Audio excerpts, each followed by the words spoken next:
Pagi itu, Jakarta belum sepenuhnya terbangun dari tidur lelapnya, namun di kediaman kami, kesibukan sudah dimulai sejak pukul 4 subuh. Matahari baru saja mengintip malu-malu di ufuk timur, membiaskan cahaya oranye keemasan yang menembus tirai sutra di kamar tidur utamaku. Hari ini bukan hari biasa. Ini adalah hari monumental bagi seorang ibu. Hari pertama putra sematawayangku, Bagas, masuk sekolah dasar. Aku berdiri di depan cermin besar setinggi 2 meter yang membingkai bayanganku dengan sempurna. Gaun selutut berwarna navy dari butik langganan membalut tubuhku dengan pas, memberikan kesan elegan namun tetap sopan untuk lingkungan sekolah. Aku mematut diri, memastikan tidak ada helai rambut yang keluar dari tatanan sanggul modernku. Sebagai pemilik PT Citra Mandiri, penampilan adalah segalanya. Bukan karena aku gila hormat, tapi karena aku membawa nama baik almarhum Papa, dan tentu saja, nama baik suamiku, Raka. Sari, dasiku yang warna marun di mana, ya? Suara bariton itu memecah konsentrasiku. Aku menoleh ke arah walk-in closet. Mas Raka keluar dengan kemeja putih licin yang sudah kusetrika semalam, atau lebih tepatnya, yang sudah disiapkan oleh asisten rumah tangga di bawah pengawasanku yang ketat. Wajahnya segar sehabis mandi, aroma aftershave mahal bercampur dengan wangi sabun mint menguar memenuhi ruangan. Harus aku akui, setelah 10 tahun menikah, Raka masih memiliki pesona yang sama seperti saat pertama kali kami bertemu di kampus dulu. Tubuhnya tegap, tidak buncit seperti bapak-bapak seusianya, wajahnya bersih terawat, dan senyumnya senyum itu yang dulu membuatku, putri tunggal pemilik perusahaan besar, jatuh bertekuk lutut padanya yang saat itu hanyalah mahasiswa beasiswa yang sederhana. Di laci kedua, Mas. Sebelah koleksi jam tangan, jawabku sambil memakaikan anting berlian kecil di telinga. Raka tersenyum, lalu menghampiriku. Ia memeluk pinggangku dari belakang, menatap pantulan kami berdua di cermin. Pasangan yang sempurna. Itu yang selalu dikatakan orang-orang. Sari yang kaya raya dan cerdas, bersanding dengan Raka yang tampan dan pekerja keras. Kamu cantik banget hari ini, bisiknya, lalu mengecup ringan pipiku. Bagas pasti bangga diantar mamanya yang seperti model. Aku tersenyum, hatiku menghangat. Kamu juga ganteng, Mas. Jangan ganteng-ganteng banget nanti ibu-ibu di sekolah Bagas pada salah fokus. Raka tertawa renyah, namun entah kenapa, tawanya terdengar sedikit tertahan. Atau mungkin itu hanya perasaanku saja karena gugup menghadapi hari pertama sekolah Bagas. Yuk, ke kamar Bagas. Nanti telat, ajaknya, melepaskan pelukan. Ia bergegas lebih dulu, langkahnya ringan, terlalu bersemangat untuk ukuran seorang ayah yang biasanya malas bangun pagi. Aku menatap punggung tegapnya yang menghilang di balik pintu. Ada getaran aneh di dadaku, sebuah intuisi samar yang seringkali diabaikan oleh wanita yang sedang dimabuk cinta. Akhir-akhir ini, Raka memang terlihat lebih hidup. Dia lebih rajin olahraga, lebih sering membeli baju baru, dan lebih sering memegang ponselnya. Mungkin itu karena beban kerja di kantor sedang meningkat. Bukankah aku yang memintanya untuk memimpin perusahaan agar aku bisa fokus pada Bagas? Aku menepis pikiran buruk itu. Hari ini hari bahagia Bagas. Aku tidak boleh merusaknya dengan kecurigaan tak berdasar. Perjalanan menuju sekolah terasa menyenangkan sekaligus menegangkan. Bagas duduk di kursi belakang mobil Alphard kami, kakinya yang kecil berayun-ayun tidak menyentuh lantai mobil. Tas ransel bergambar robot Transformers, yang harganya setara dengan gaji UMR 1 bulan, tergeletak di sampingnya. Ia terus-menerus meremas ujung celana seragam merah putihnya yang masih kaku. Mama, nanti kalau aku nggak punya teman gimana? Tanyanya dengan suara cicit. Aku memutar tubuh ke belakang, mengusap lututnya. Nggak mungkin, sayang. Bagas kan anak baik, suka berbagi. Pasti banyak yang mau temenan sama Bagas. Ingat pesan Mama, kalau kenalan harus senyum dan sebut nama dengan jelas. Iya, jawabnya pelan. Tenang aja, jagoan Papa, sahut Raka dari balik kemudi. Ia menatap Bagas lewat spion tengah. Anak laki-laki Mahendra nggak boleh pemalu. Harus berani. Nanti tunjukin kalau kamu pintar. Sekolah Dasar, Pelita Bangsa, adalah salah satu sekolah swasta paling elit di Jakarta Selatan. Biaya masuknya saja bisa untuk membeli sebuah mobil LCGC tunai. Tapi bagiku, pendidikan adalah investasi. Begitu mobil kami memasuki area drop-off, deretan mobil mewah sudah mengantre. Pajero, Fortuner, Mercy, hingga Tesla. Sopir-sopir berseragam sigap membukakan pintu. Ini bukan sekadar sekolah, ini adalah ajang pamer status sosial secara halus. Kami turun dari mobil. Raka menggandeng tangan kiri Bagas, dan aku menggandeng tangan kanannya. Kami berjalan seperti keluarga di iklan layanan masyarakat, harmonis, kaya, dan bahagia. Beberapa orang tua murid melirik ke arah kami. Aku menegakkan kepala, tersenyum sopan pada mereka. Mas Raka? Sapa seorang bapak-bapak berkemeja batik. Itu Pak Heru, salah satu rekan bisnis perusahaanku. Pak Heru, anaknya masuk sini juga? Raka berhenti sejenak, berbasa-basi dengan luwes. Ia memang jago networking. Kemampuannya bersosialisasi adalah salah satu alasan kenapa aku mempercayakan kursi direktur utama padanya. Dia wajah perusahaan yang sempurna. Sementara Raka sibuk berbincang, aku mengajak Bagas melihat-lihat papan pengumuman di lobi utama. Di sana tertempel kertas-kertas karton besar berisi pembagian kelas. Kerumunan ibu-ibu berdesakan di sana, aroma parfum mahal bercampur aduk membuat udara terasa sedikit sesak. Permisi, Bu, maaf, numpang lewat, ucapku sopan sambil menyelip di antara dua ibu yang sedang heboh membicarakan arisan. Aku memindai daftar nama di kertas bertuliskan kelas 1A, jantungku berdebar pelan. Aku ingin Bagas mendapat kelas yang gurunya bagus, konon Bu Ratna wali kelas 1A adalah guru terbaik di sini. Mataku menelusuri abjad B. Badu Santoso, Bagas Mahendra. Ini dia, seruku riang. Bagas, kamu masuk kelas 1A, nak, sama Bu Ratna. Bagas melompat kecil. Namun, euforiaku terhenti seketika saat mataku tanpa sengaja turun satu baris ke bawah, tepat di bawah nama anakku. 15, Bagas Mahendra 16. Banyu Mahendra. Aku tertegun. Mataku mengerjap beberapa kali, memastikan aku tidak salah baca. Banyu Mahendra. Nama belakang yang sama. Tentu saja, nama Mahendra bukanlah nama yang unik. Ada jutaan orang bernama Mahendra di Indonesia.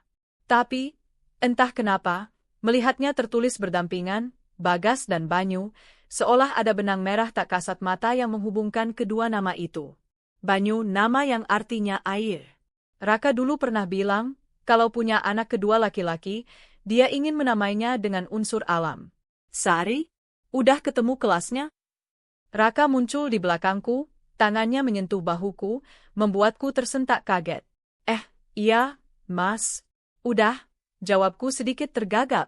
Aku menunjuk kertas di papan. Bagas masuk 1A, tapi coba deh kamu lihat, Mas. Lihat apa? Itu, telunjukku mengarah ke nomor 16. Di bawah nama Bagas. Ada anak namanya Banyu Mahendra. Nama belakangnya sama persis kayak kamu. Raka mendekatkan wajahnya ke papan pengumuman. Aku mengamatinya dari samping. Aku melihat otot rahangnya menegang sekilas. Sangat cepat, mungkin kurang dari 1 detik, sebelum akhirnya ia tertawa kecil. Tawa yang terdengar agak sumbang. Hahaha, ya ampun, Emma. Kirain apaan? Ujarnya sambil menepuk bahuku. Nama Mahendra kan pasaran, sayang. Di kantor aja ada 3 orang yang nama belakangnya Mahendra. Kebetulan aja itu. Iya sih, gumamku, mencoba merasionalkan pikiranku. Tapi lucu ya, kok bisa pas banget urutannya. Bagas Mahendra, Banyu Mahendra. Kayak kakak adik. Saat aku mengucapkan kata, kakak adik, aku melihat tangan Raka yang sedang memegang ponsel mengepal erat.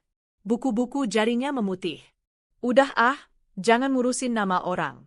Yuk, kita antar Bagas ke kelas. Kasihan dia udah keringetan, potong Raka cepat, lalu menarik tangan Bagas. Ayo, jagoan. Kita cari kelasmu. Ia berjalan tergesa-gesa, meninggalkan aku yang masih terpaku sejenak di depan papan pengumuman. Sikapnya yang defensif dan ingin cepat-cepat pergi itu kenapa? Biasanya Raka suka meladeni obrolan remeh temehku. Kenapa dia tiba-tiba sensitif soal nama? Aku menarik napas panjang, mencoba mengusir kabut curiga. Jangan gila, Sari. Itu cuma nama. Jangan jadi istri posesif yang paranoid, rutukku dalam hati. Aku pun menyusul langkah suami dan anakku menuju koridor kelas 1. Ruang kelas 1A sudah ramai. Meja-meja kecil berwarna-warni tersusun rapi. Beberapa anak sudah duduk, ada yang menangis tidak mau ditinggal ibunya, ada yang berlarian, ada yang duduk diam memeluk tas. Bagas memilih bangku di barisan kedua dekat jendela. Aku dan Raka berdiri di belakang kelas bersama orang tua lainnya, sesuai instruksi guru untuk masa orientasi hari pertama. Raka tampak gelisah. Berkali-kali ia mengecek jam tangannya dan melirik pintu masuk kelas. "Kamu ada meeting pagi, Mas?" tanyaku berbisik.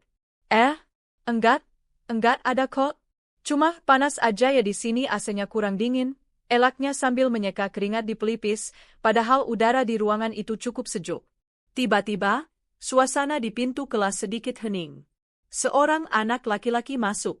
Tubuhnya agak kurus, kulitnya sawo matang bersih, matanya bulat besar dengan bulu mata lentik. Ia tidak menangis, tapi wajahnya menyiratkan ketegangan. Ia memegang erat tangan seorang wanita. Wanita itu berbeda dengan ibu-ibu lain di ruangan ini yang berlomba-lomba memamerkan tas Hermes, baju branded, dan rambut hasil blow salon. Wanita ini tampil sangat kontras. Ia mengenakan gamis panjang berwarna dusty pink yang longgar, tidak memperlihatkan lekuk tubuh sama sekali. Jilbabnya lebar, menutup dada hingga ke perut. Ia juga mengenakan masker medis, sehingga hanya matanya yang terlihat. Matanya indah.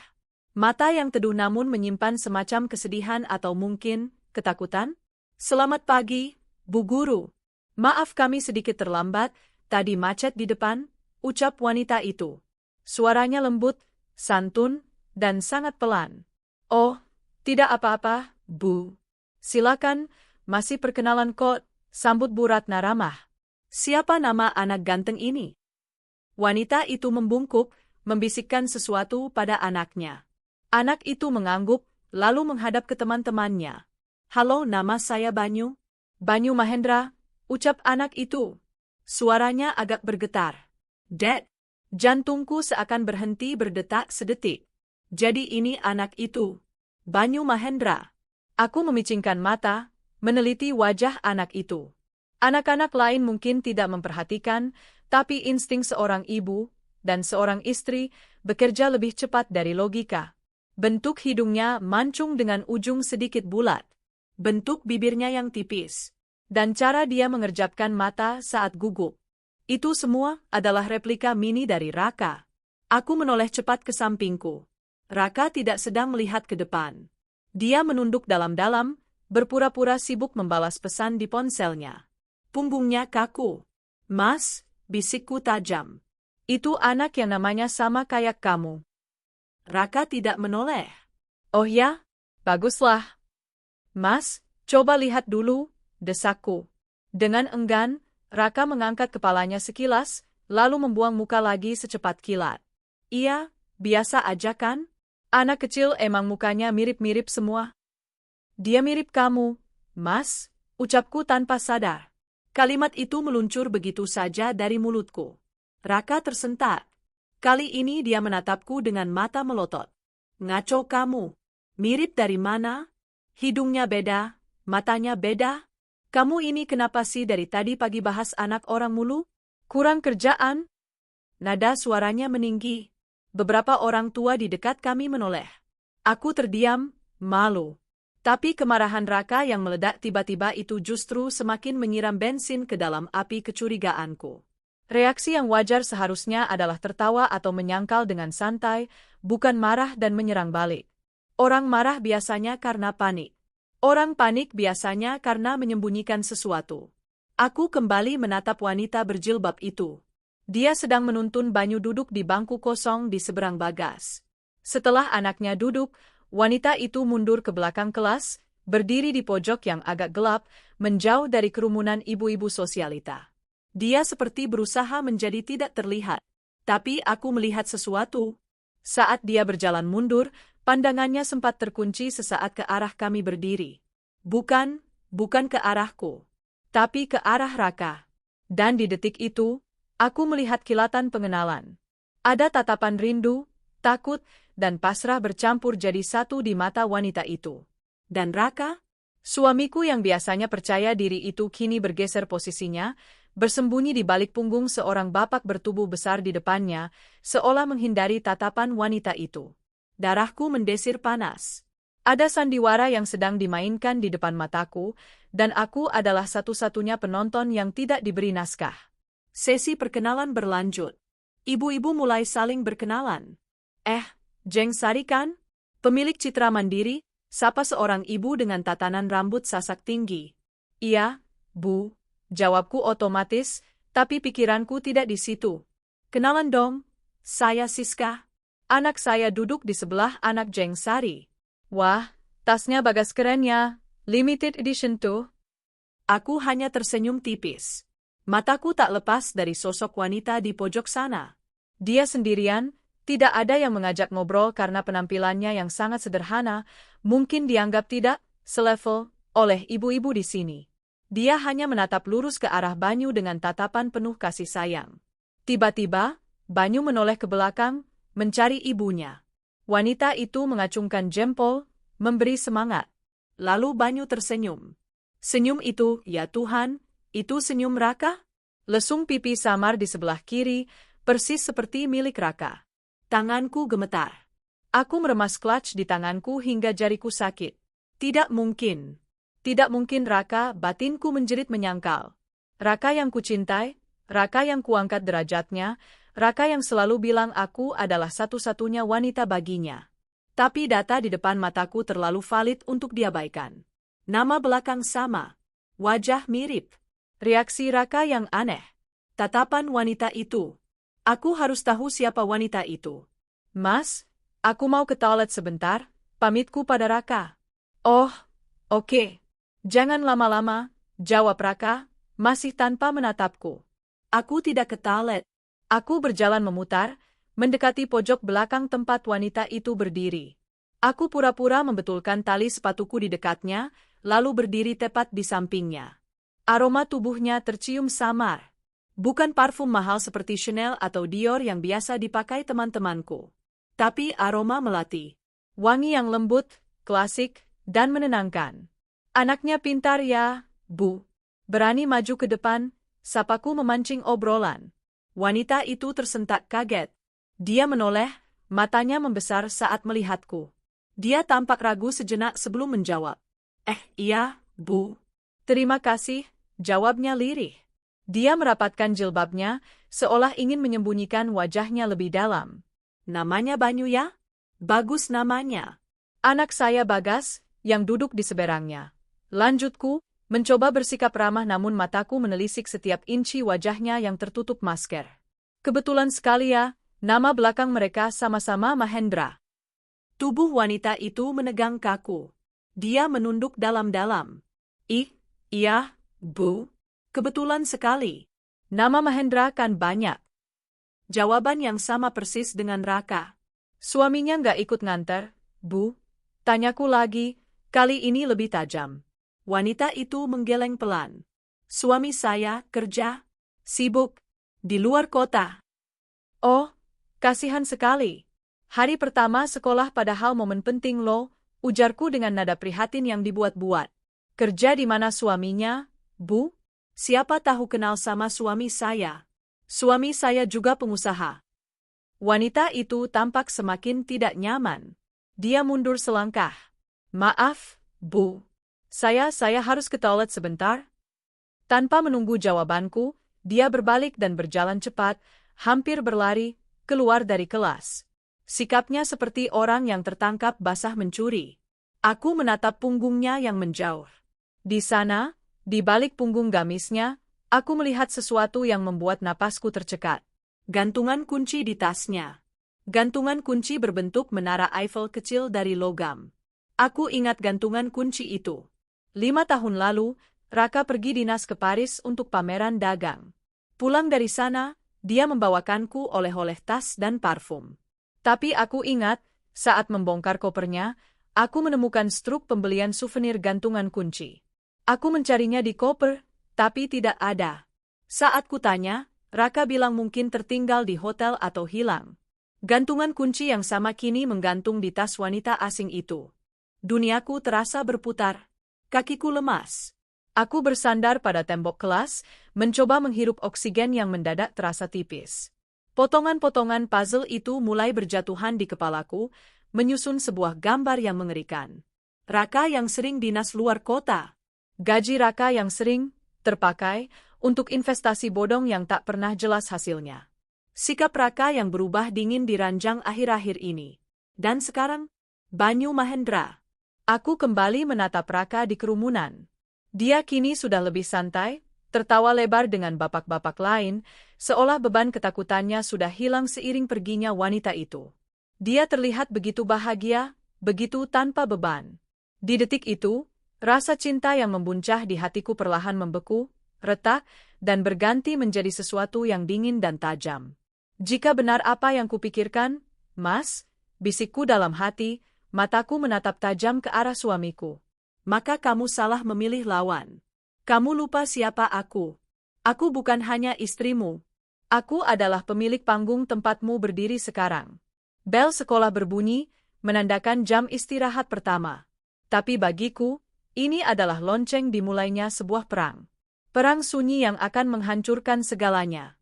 Aku merogoh ponselku, mengetik pesan pada asisten pribadiku di kantor. Tolong carikan detektif swasta terbaik. Hari ini juga. Jangan sampai Raka tahu. Aku menekan tombol send. Permainan dimulai, Raka. Mari kita lihat seberapa pandai kamu menyembunyikan bangkai ini.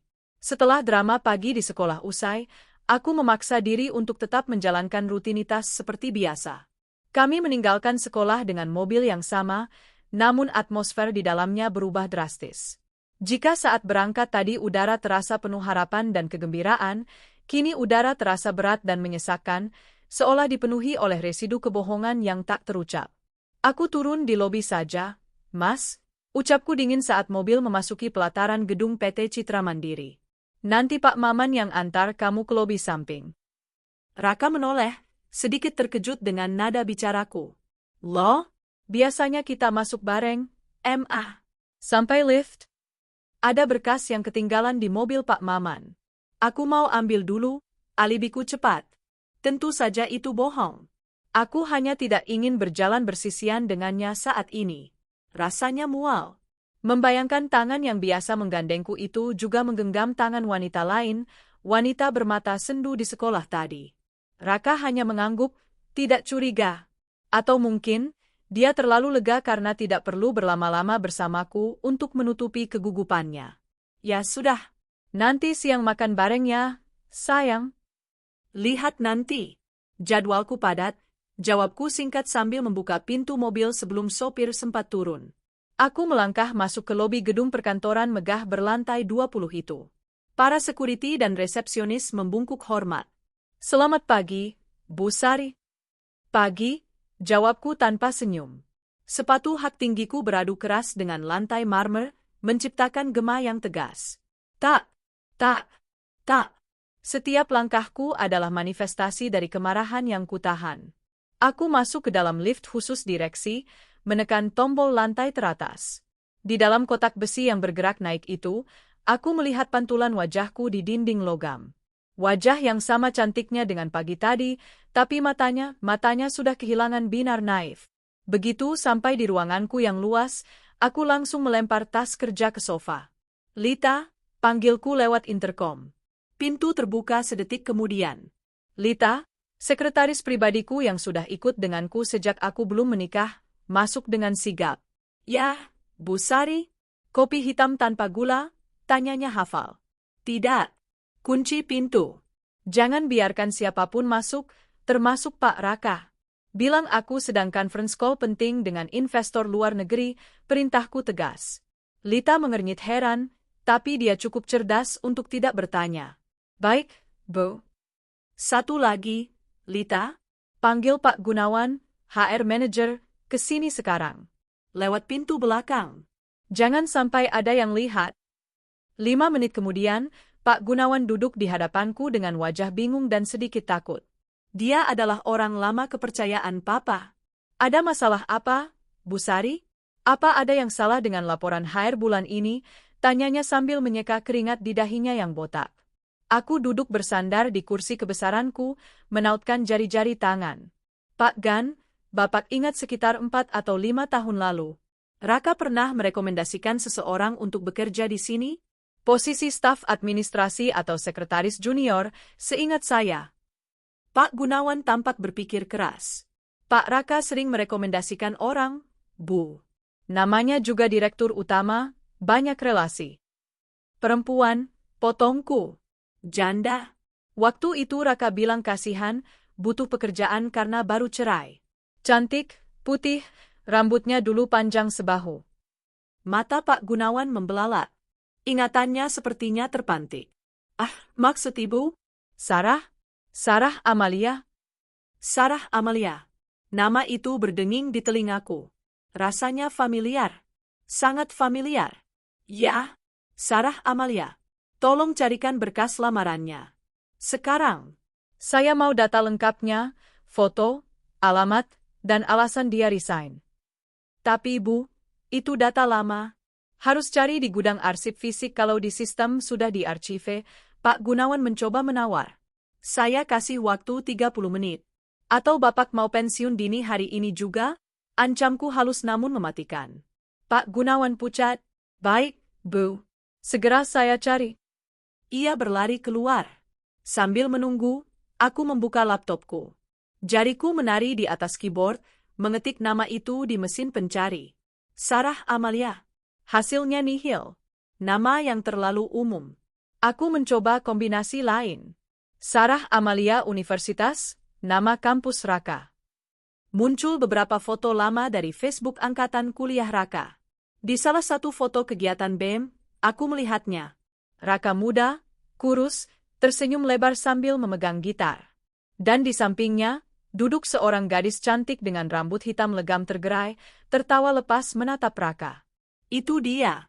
Sarah. Aku memperbesar foto itu.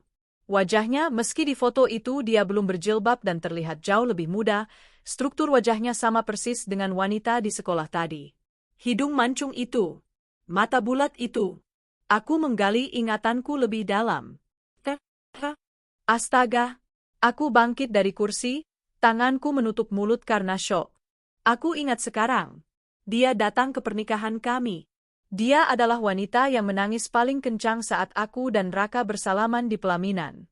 Waktu itu aku pikir dia menangis karena haru melihat sahabatnya menikah. Raka mengenalkannya sebagai sahabat seperjuangan waktu skripsi. Dia teman baikku, Sari. Kasihan, nasib cintanya nggak seberuntung kita, kata Raka waktu itu. Bodohnya aku. Bodohnya aku mempercayai kata-kata manis itu. Tangisan itu bukan tangisan haru. Itu tangisan patah hati. Tangisan wanita yang melihat pria yang dicintainya menikahi wanita lain demi harta. Pintu ruanganku diketuk. Pak Gunawan masuk dengan napas terengah-engah, membawa sebuah map kuning berdebu. Ini, Bu. Berkas atas nama Sarah Amalia. Masuk tahun 2017, resign pertengahan 2018. Aku menyambar map itu dengan kasar. Membukanya. Foto pas foto berukuran 4x6 menyambutku. Sarah Amalia. Wajahnya cantik, polos. Di formulir biodata, tertulis status, janda cerai hidup. Aku membaca bagian riwayat pekerjaan sebelumnya. Dia pernah bekerja di sebuah perusahaan logistik, tapi masa kerjanya pendek. Pak Gan, kenapa dia keluar dari sini? Di surat resignnya alasannya apa? Alasannya mau fokus mengurus anak dan buka usaha kecil-kecilan di rumah, Bu. Waktu itu Pak Raka langsung yang menyetujui surat pengunduran dirinya tanpa notis 1 bulan. Langsung ECC hari itu juga. Ada pesangon. Pak Gunawan ragu-ragu. Itu sebenarnya tidak sesuai prosedur, Bu. Tapi Pak Raka menginstruksikan untuk memberikan tali asih dari dana operasional direksi. Jumlahnya cukup besar. 50 juta rupiah. 50 juta? Teriakku. Suaraku menggema di ruangan. Untuk karyawan yang baru kerja setahun. Pak Gunawan menunduk takut. Saya sudah ingatkan waktu itu, Bu. Tapi Pak Raka bilang ini kemanusiaan. katanya anaknya Bu Sarah sakit keras. Aku tertawa sinis. Tawa yang menyakitkan tenggorokanku sendiri. Sakit keras, atau biaya persalinan? Aku melihat tanggal resignnya. Juni 2018. Bagas lahir Januari 2017. Banyu sekelas dengan Bagas. Artinya umurnya sama atau beda sedikit. Jika Banyu lahir di tahun 2017 atau awal 2018, itu artinya Sarah hamil saat dia bekerja di sini. Saat suamiku menjadi bosnya. Darahku mendidih. Aku membalik lembar berkas lagi. Mencari alamat. Jalan Anggrek nomor 12, Tebet. Ini alamat lama. Sepertinya begitu, Bu. Sesuai KTP saat melamar. Terima kasih, Pak Gan. Bapak boleh keluar. Dan ingat, mulut Bapak harus rapat. Kalau Raka tahu saya minta berkas ini, Bapak orang pertama yang saya cari. Siap, Bu. Saya jangan... Pak Gunawan mundur teratur dan menghilang di balik pintu. Aku sendirian lagi. Tapi kali ini, aku tidak menangis. Air mataku sudah kering, berganti dengan adrenalin pemburu yang mencium jejak mangsa. Aku mengambil ponselku. Detektif swasta yang kusewa tadi pagi, Pak Surya, mengirim pesan. Bu Sari, tim saya sudah standby di sekolah. Target, wanita dan anak, baru saja dijemput oleh sebuah mobil Grab. Kami ikuti. Ikuti terus. Cari tahu di mana dia tinggal sekarang. Foto rumahnya, cari tahu siapa pemilik rumahnya, balasku cepat.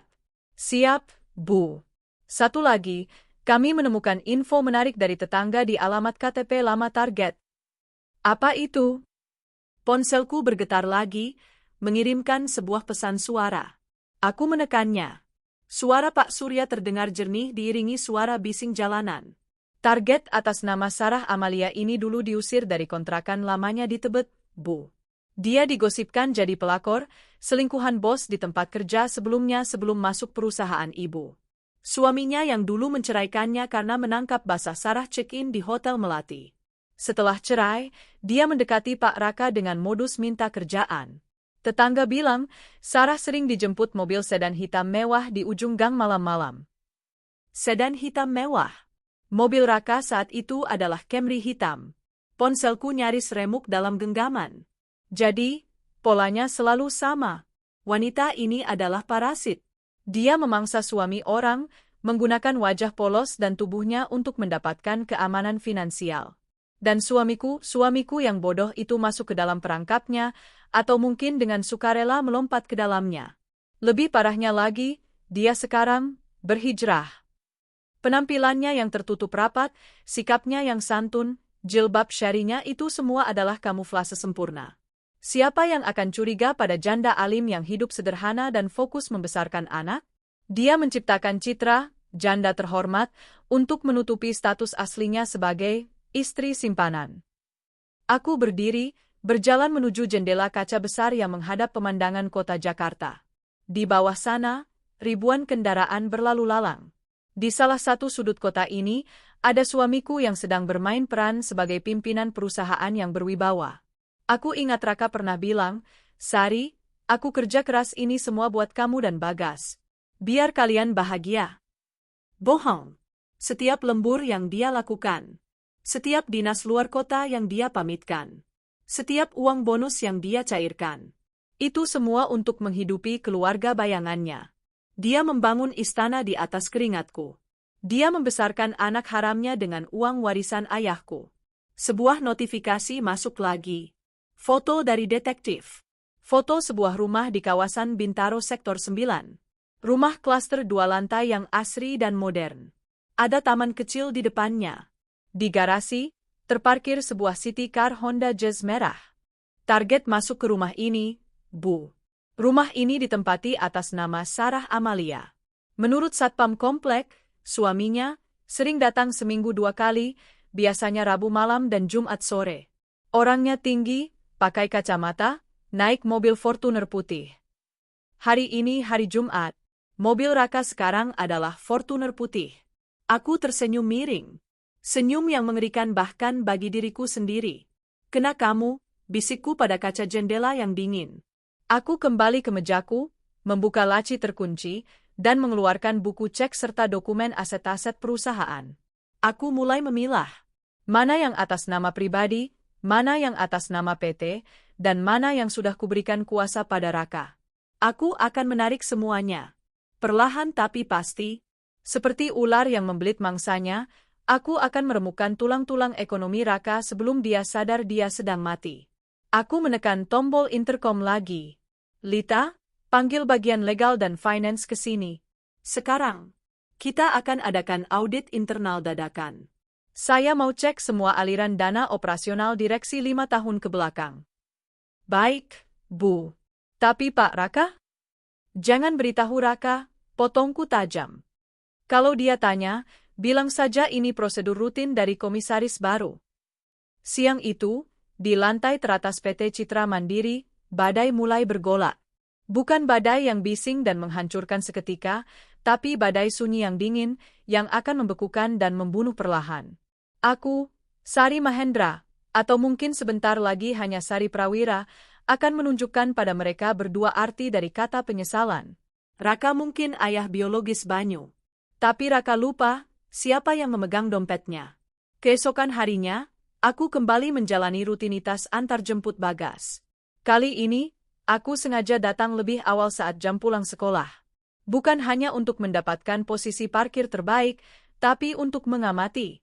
Aku ingin melihat bagaimana Sarah berinteraksi dengan dunia luar menggunakan topeng barunya. Mobilku terparkir di seberang gerbang, kaca film gelap menyembunyikan keberadaanku. Dari balik kemudi, mataku menyapu kerumunan orang tua murid. Di sana dia. Sarah. Dia berdiri di bawah pohon rindang, terpisah sedikit dari kerumunan ibu-ibu branded. Hari ini dia memakai gamis berwarna hijau sage yang lembut, senada dengan jilbab lebarnya. Di tangannya, dia memegang sebuah buku kecil, buku zikir pagi petang. Bibirnya komat kamit, seolah sedang melantunkan doa dengan khusyuk. Pemandangan itu sungguh ironis.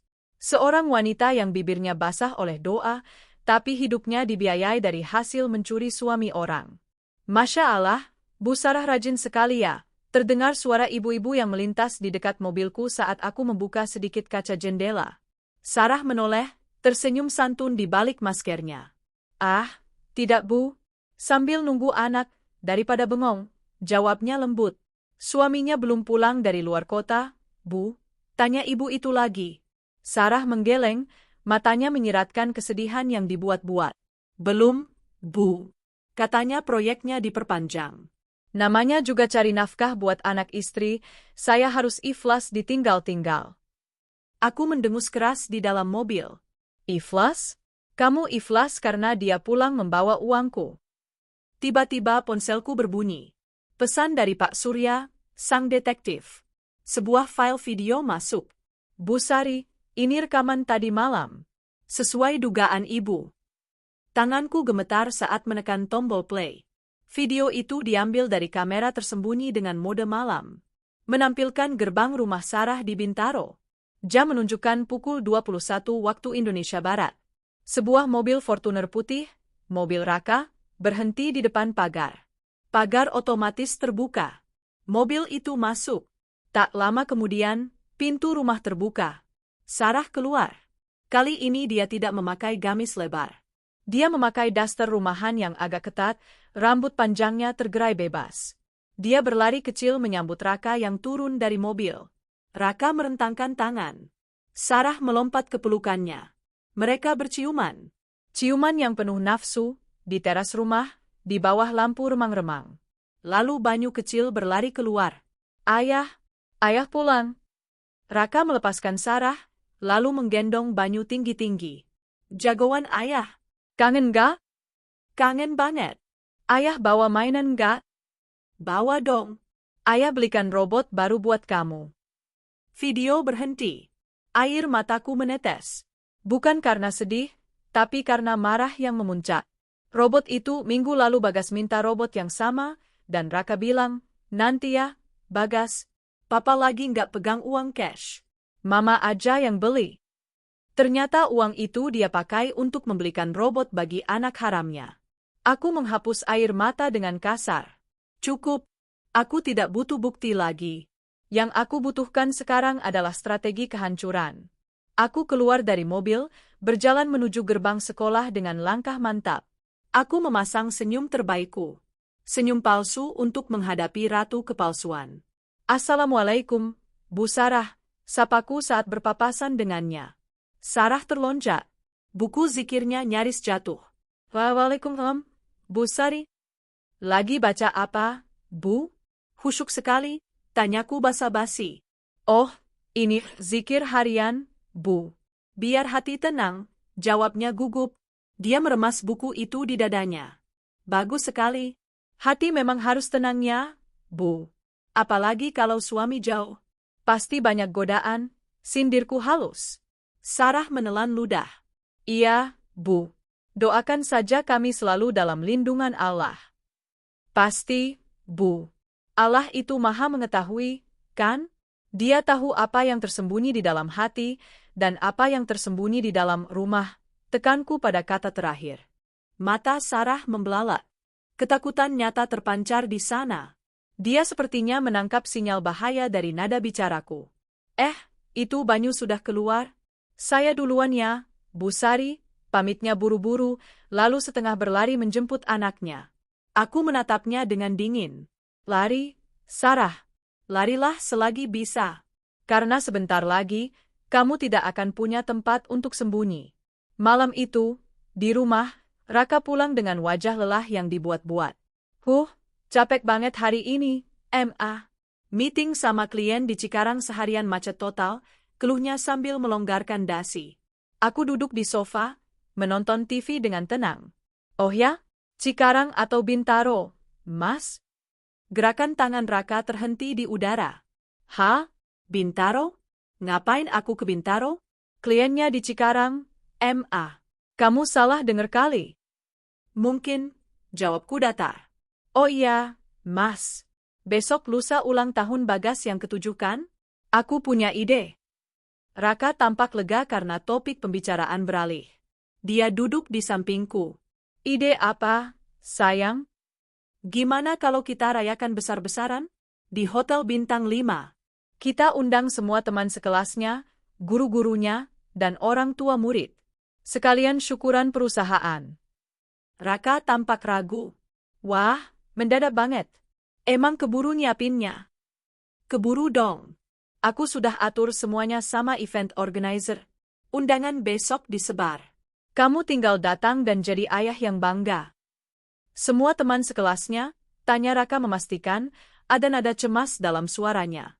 Iya, semua. Termasuk si Banyu Mahendra itu. Kasihan kan dia, ayahnya jauh. Biar dia ngerasain pesta juga, jawabku sambil menatap lurus ke bola mata Raka. Raka memalingkan wajah, pura-pura batuk. Ya ide bagus. Terserah mama aja deh. Papa dukung. Bagus, aku tersenyum manis.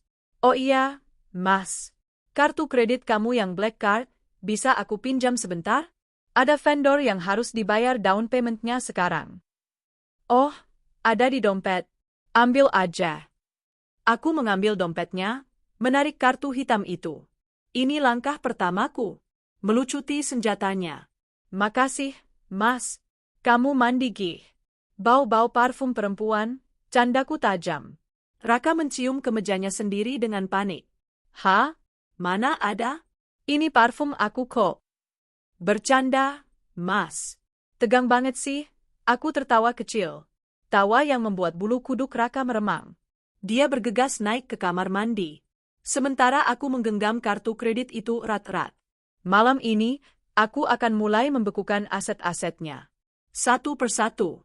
Sampai dia sadar bahwa tanpa aku, dia hanyalah Raka si mahasiswa beasiswa yang tidak punya apa-apa.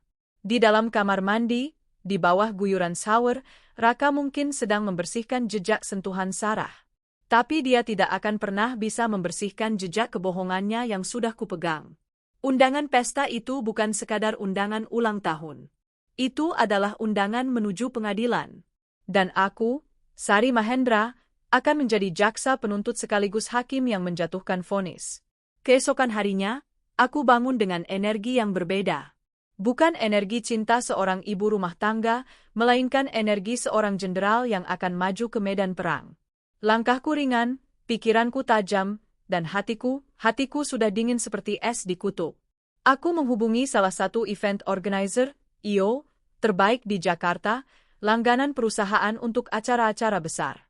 Mbak Dian, sapaku lewat telepon. Saya mau booking ballroom A di Hotel Grand Mulia untuk Sabtu ini. Ulang tahun anak saya. Waduh, Bu Sari. Dadakan banget? Biasanya waiting list loh, Bu. Jawab Mbak Dian dari seberang. Double bayarannya. Cash.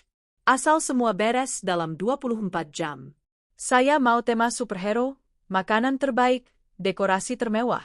Dan satu lagi, saya butuh proyektor dan layar LED raksasa di panggung utama. Kualitas bioskop. Hening sejenak, lalu suara Mbak Dian berubah antusias. Siap, Bu Sari. Kalau buat Ibu, kami usahakan kosongkan jadwal. Konsepnya mau seperti apa, Bu?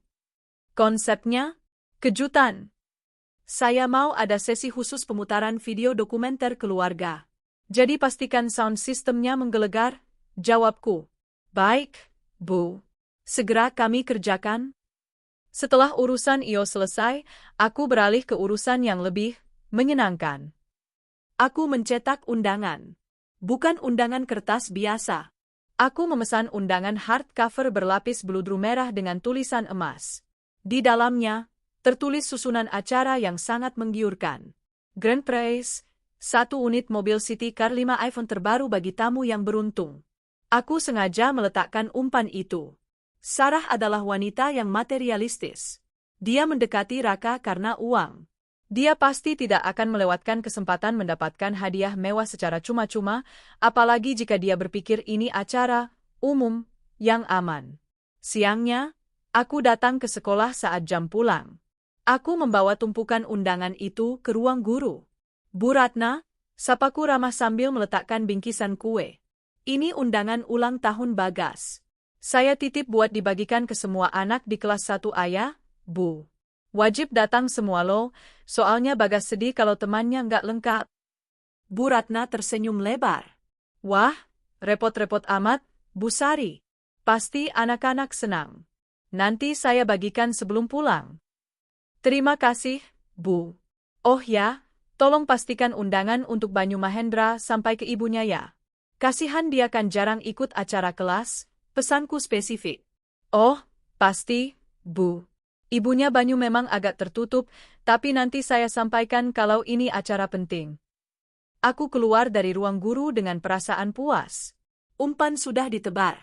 Sekarang tinggal menunggu ikan memakannya. Dalam perjalanan pulang, aku mampir ke bank. Aku menemui kepala cabang prioritas yang sudah kenal baik dengan almarhum Papa. Pak Edi, ujarku sambil duduk di ruang VIP. Saya mau memindahkan semua dana deposito dan reksadana dari rekening bersama ke rekening pribadi saya yang lama. Hari ini juga, Pak Edi tampak kaget. Loh, Bu Sari, ini nominalnya besar sekali. Dan perlu tanda tangan Pak Raka kalau rekening joint account. Aku mengeluarkan surat kuasa yang dulu pernah ditandatangani Raka saat dia mabuk kepayang di awal pernikahan kami. Surat kuasa mutlak pengelolaan aset. Raka yang naif waktu itu menandatanganinya tanpa membaca, mengira itu hanya dokumen asuransi. Ini surat kuasanya, Pak. Legal dan sah. Dan satu lagi, blokir semua kartu kredit tambahan yang dipegang suami saya. Alasannya, indikasi fraud. Bilang saja sistem mendeteksi transaksi mencurigakan. Pak Edi meneliti dokumen itu, lalu mengangguk. Baik, Bu. Kalau dokumennya lengkap, bisa kami proses. Tapi Pak Raka pasti akan dapat notifikasi. Matikan notifikasi SMS-nya. Alihkan semua laporan ke email saya. Saya mau ini jadi kejutan ulang tahun buat dia, kataku sambil tersenyum misterius. Pak Edi mungkin merasa ada yang tidak beres, tapi dia tahu siapa pemilik saham terbesar di bank ini. Dia tidak banyak tanya. Baik, Bu Sari. Laksanakan. Sore harinya, di rumah, Bagas melompat kegirangan saat tahu akan ada pesta besar. Hore, ada badut enggak, Emma? Ada, sayang. Ada sulap juga? Pokoknya Bagas bakal jadi raja sehari. Aku memeluknya erat. Maafkan Mama, Nak.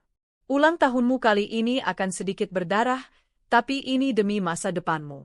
Demi membersihkan parasit yang menggerogoti warisanmu. Raka pulang lebih awal dari biasanya. Wajahnya tampak sedikit pucat. Panggilnya saat masuk kamar. Tadi aku dapat telepon dari sekolah. Katanya ada undangan ulang tahun Bagas yang ada door prize mobil. Itu beneran? Aku sedang menyisir rambut di depan cermin. Beneran dong. Kenapa? Sayang uangnya. Raka duduk di tepi kasur, gelisah. Bukan gitu, tapi... Sarah maksudku, ibunya Banyu tadi wa aku. Jantungku berdesir. Dia keceplosan menyebut nama Sarah. Ibunya Banyu wa kamu? Tumben. Kenal dari mana? Tanyaku santai, pura-pura tidak tahu. Raka tergagap. Itu, tadi dia dapat nomor aku dari grup wa orang tua murid. Nanya rute ke hotelnya. Katanya dia mau datang karena tertarik sama door prize-nya. Dia kan, orang susah, Siapa tahu berharap dapat mobil. Alibi yang bodoh. Sejak kapan orang tua murid nanya rute ke bapak murid lain secara pribadi? Oh, bagus dong kalau dia datang. Semakin ramai semakin seru. Kamu jawab apa? Ya, aku bilang datang aja. Nggak enak kan kalau dilarang, jawab Raka pelan. Dalam hati aku tertawa. Raka pasti panik. Dia terjepit. Di satu sisi dia takut Sarah datang dan bertemu aku. Di sisi lain, dia tidak bisa melarang Sarah yang mata duitan itu untuk datang mengejar hadiah mobil. Sarah pasti memaksa Raka untuk mengizinkannya datang dengan alasan, aman kok, kan banyak orang. Ya sudah, kamu istirahat Gi. Besok kita harus tampil prima. Kamu harus kelihatan ganteng di depan semua tamu, ujarku sambil menepuk pipinya pelan. Malam itu, aku tidak bisa tidur. Bukan karena gelisah, tapi karena adrenalin. Aku menghabiskan malam dengan mengedit video di laptopku yang terkunci rapat. Aku menyusun klip demi klip dengan presisi bedah. Foto pernikahan kami. Foto kelahiran Bagas. Lalu transisi glitch yang kasar. Masuk ke foto akta kelahiran Banyu. Video Raka mencium Sarah di teras. Foto bukti transfer ban. Foto liburan mereka berdua ke Bali saat aku sedang sakit tifus di rumah sakit. Setiap potongan gambar adalah sayatan luka di hatiku, tapi aku menyusunnya menjadi sebuah mahakarya balas dendam. Aku menambahkan musik latar yang dramatis. Awalnya lagu romantis, lalu berubah menjadi musik thriller yang mencekam di bagian pengungkapan. Sempurna, gumamku saat melihat hasil akhirnya pukul 3 pagi. Aku menyimpannya dalam flash disk berwarna emas. Flash disk ini adalah detonator bom yang akan meledakkan kehidupan ganda Raka. Besok, di tengah kemewahan ballroom Hotel Grand Mulia, di bawah sorot lampu kristal, aku akan menelanjangi mereka. Tidak akan ada lagi Raka si suami idaman. Tidak akan ada lagi Sarah si janda soleha. Yang ada hanyalah dua pengkhianat yang akan diadili oleh pengadilan sosial. Dan hakim ketuk palunya adalah aku. Tunggu tanggal mainnya, Mas. Undangan ini sudah tersebar, dan tinta merahnya sudah mulai menetes. Hari Sabtu datang dengan langit kelabu yang menggantung di atas Jakarta, seolah alam turut bersiap untuk badai yang akan segera pecah di dalam Grand Ballroom Hotel Mulia. Namun, di dalam ruangan pesta itu sendiri, suasana sangat kontras dengan cuaca di luar. Lampu kristal raksasa membiaskan cahaya keemasan ke seluruh penjuru, memantul pada dekorasi bertema Avengers yang mewah namun elegan. Balon-balon helium berwarna merah, biru, dan emas memenuhi langit-langit. Patung Iron Man seukuran manusia, pesanan khusus dari luar negeri, berdiri gagah di pintu masuk, menjadi objek foto favorit para tamu yang mulai berdatangan. Meja-meja bundar ditata dengan taplak sutra, lengkap dengan centerpiece bunga segar yang didatangkan langsung dari Lembang. Aku berdiri di tengah ruangan, mengenakan gaun kebaya modern berwarna marun dengan payet-payet emas yang berkilauan. Warna ini kupilih bukan tanpa alasan. Merah adalah warna keberanian. Merah adalah warna darah. Dan hari ini, aku siap menumpahkan darah, secara kiasan, tentu saja. Raka berdiri di sampingku, mengenakan setelan jas hitam slim fit rancangan desainer ternama. Dia terlihat tampan, sangat tampan. Namun, bagi mata yang jeli, Ketampanannya hari ini tampak retak. Keringat dingin terus mengucur di pelipisnya meski AC ruangan sudah disetel maksimal. Tangannya yang biasanya hangat dan mantap saat menyalami tamu, kini terasa dingin dan lembab. Matanya tidak fokus, terus melirik gelisah ke arah pintu masuk utama.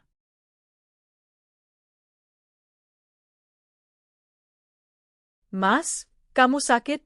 tanyaku dengan nada perhatian yang palsu, sambil menyeka keringat di dahinya dengan tisu. "Kok keringetan terus?" Raka tersentak kaget. Enggak, Ma. Cuma, agak gerah aja ya jasnya. Mungkin AC-nya kurang dingin." "Masa sih? Tamu lain kedinginan lo?" jawabku santai sambil melambaikan tangan pada Bu Ratna, wali kelas Bagas, yang baru saja masuk. "Selamat siang, Pak Raka, Bu Sari." "Wah, pestanya luar biasa mewahnya," puji Bu Ratna kagum. "Selamat datang, Bu Ratna. Silakan dinikmati hidangannya," sambutku ramah. "Murid-murid lain sudah banyak yang datang." "Sudah, Bu. Hampir semua hadir." "Maklum, pada ngincar door prize katanya," Bu Ratna tertawa kecil. "Baguslah. Saya harap semua datang. Tidak ada yang terlewat," ujarku penuh arti. Raka menelan ludah dengan susah payah di sampingku. Satu persatu tamu undangan memenuhi ballroom. Teman-teman sosialitaku, rekan bisnis, hingga keluarga besar Raka yang datang dari kampung. Ibunda Raka, mertuaku, memelukku erat. "Sari, mantu ibu yang paling baik. Terima kasih ya sudah bikin pesta semewah ini buat cucu ibu.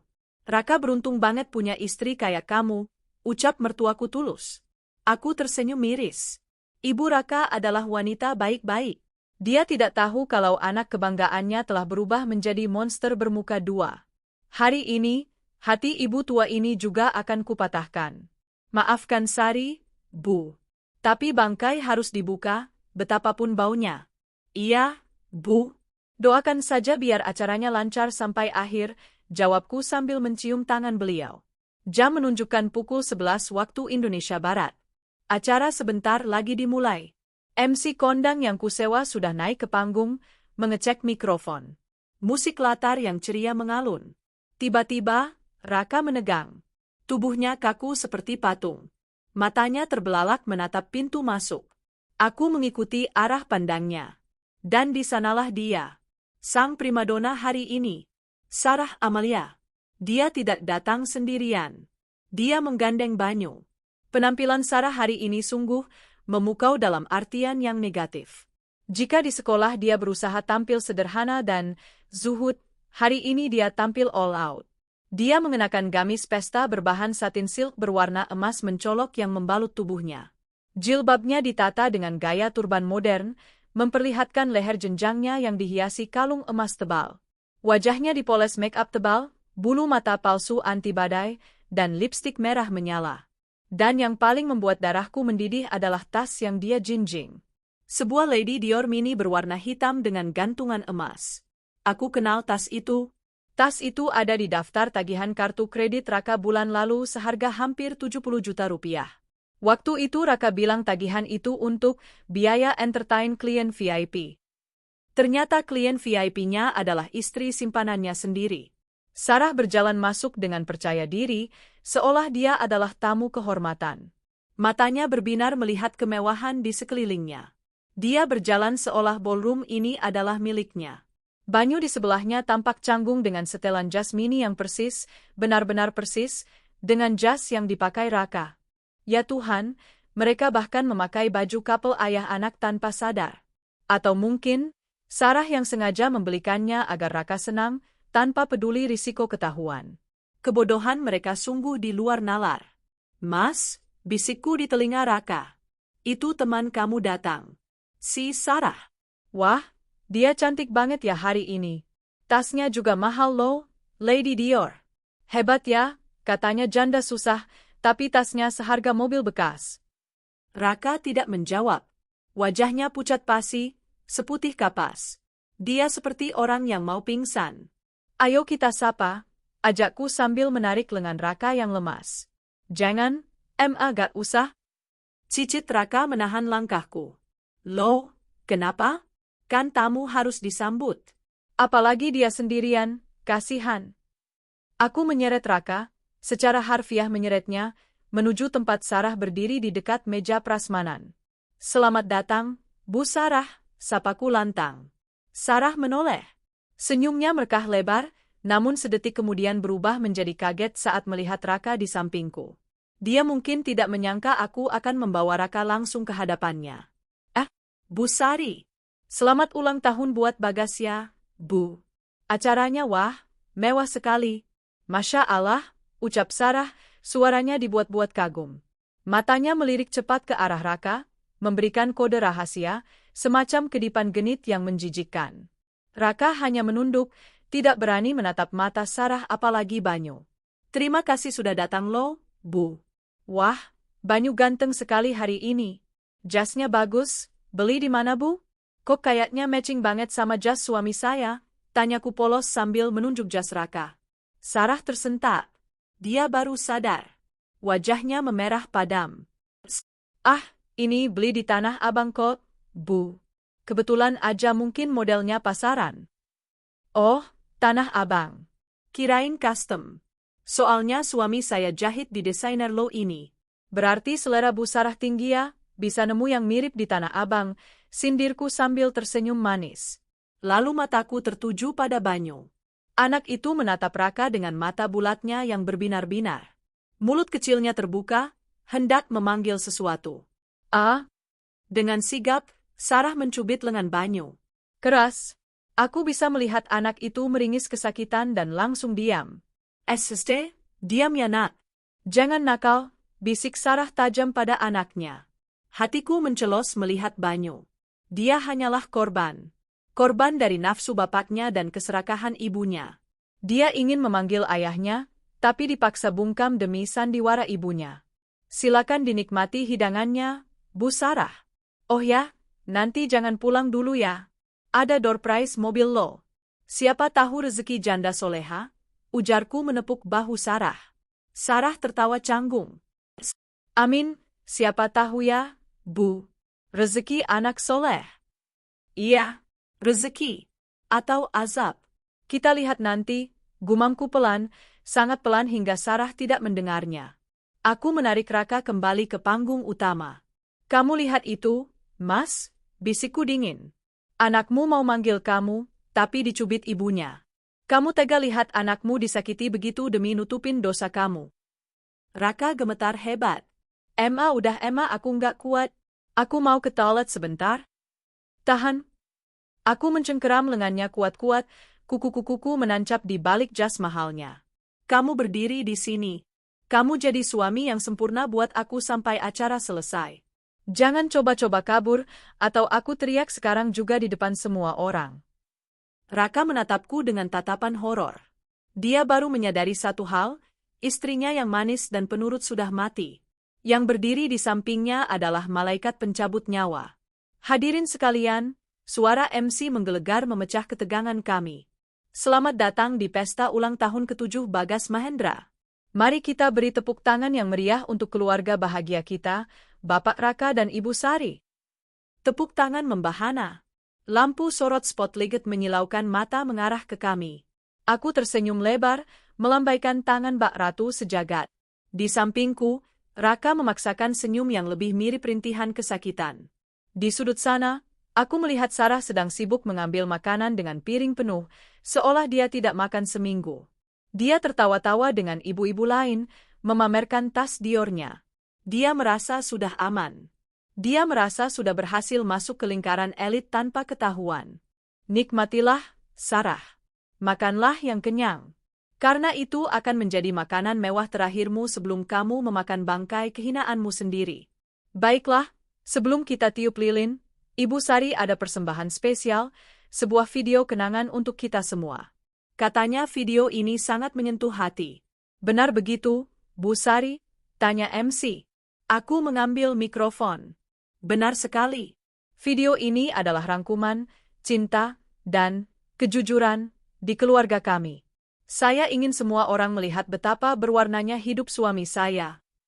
Aku menatap operator di belakang ruangan dan mengangguk pelan. Silakan diputar. Lampu ballroom perlahan padam. Hanya layar LED raksasa di belakang panggung yang menyala terang. Raka di sampingku menahan napas. Dia mungkin mengira ini video Bagas waktu bayi. Layar berkedip.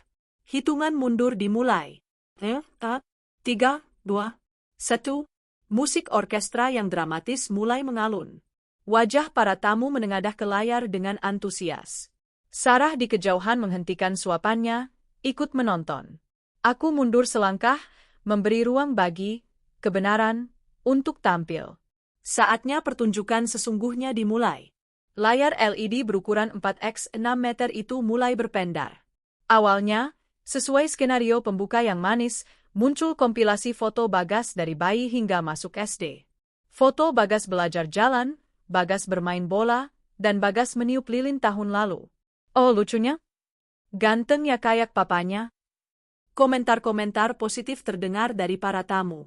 Di sampingku, aku merasakan bahu Raka sedikit rileks. Dia menghela napas panjang, mungkin berpikir bahwa ancamanku hanyalah gertakan sambal. Dia bahkan sempat menoleh padaku dan tersenyum tipis, senyum penuh rasa syukur yang prematur. Makasih ya, MA. Videonya bagus, bisiknya. Aku tidak membalas. Aku hanya menatap lurus ke depan, menghitung detik dalam hati. 3, 1. Tiba-tiba, musik latar yang lembut berubah. Suara glitch statis yang kasar merobek keheningan, membuat beberapa tamu terlonjak kaget. Layar menjadi hitam sesaat, lalu menyala kembali dengan warna merah yang mendominasi. Judul besar muncul di layar dengan font tebal. Realita di balik topeng. Raka tersentak. MA? Ini apa? Salah video? Diam dan tonton, Mas, desisku. Gambar pertama muncul. Sebuah dokumen yang sangat jelas. Resolusinya tinggi, sehingga semua orang di barisan paling belakang pun bisa membacanya. Akta kelahiran nama, Banyu Mahendra tempat TG lahir, Jakarta, 12 Maret 2017 nama ibu, Sarah Amalia. Dan sorotan zoom in dramatis mengarah ke kolom nama ayah. Nama ayah, Raka Mahendra. Suasana ballroom yang tadinya riuh mendadak hening. Senyap, seperti kuburan. Itu, salah ketik ya, bisik seseorang di barisan depan. Kok nama Pak Raka ada di akta anak orang lain? Raka mematung. Matanya melotot seakan mau keluar. Dia maju selangkah, seolah ingin menutupi layar raksasa itu dengan tubuhnya yang kerdil. Matikan! Hei, operator! Matikan! Teriaknya panik. Tapi operator itu, yang sudah kubayar 3 kali lipat, pura-pura tidak dengar. Video berlanjut. Slide berikutnya. Foto pernikahan siri.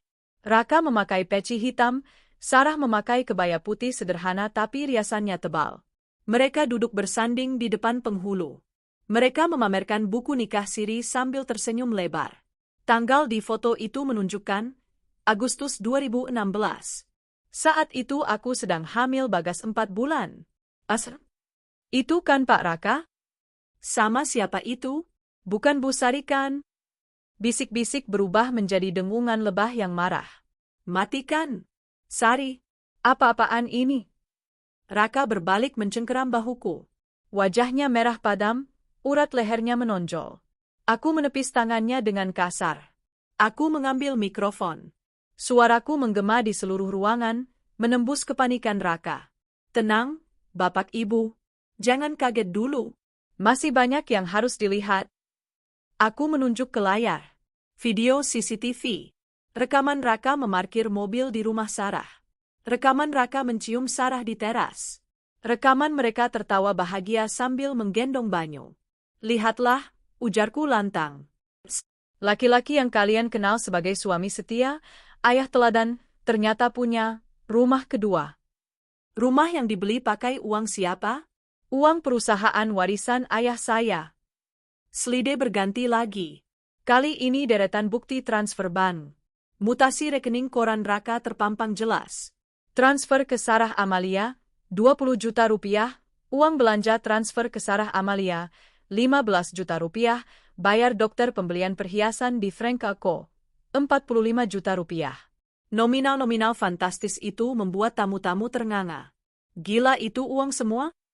Pantesan Bu Sarah tasnya mahal-mahal. Di sudut ruangan, Dekat meja prasmanan, Sarah berdiri mematung. Piring di tangannya jatuh ke lantai.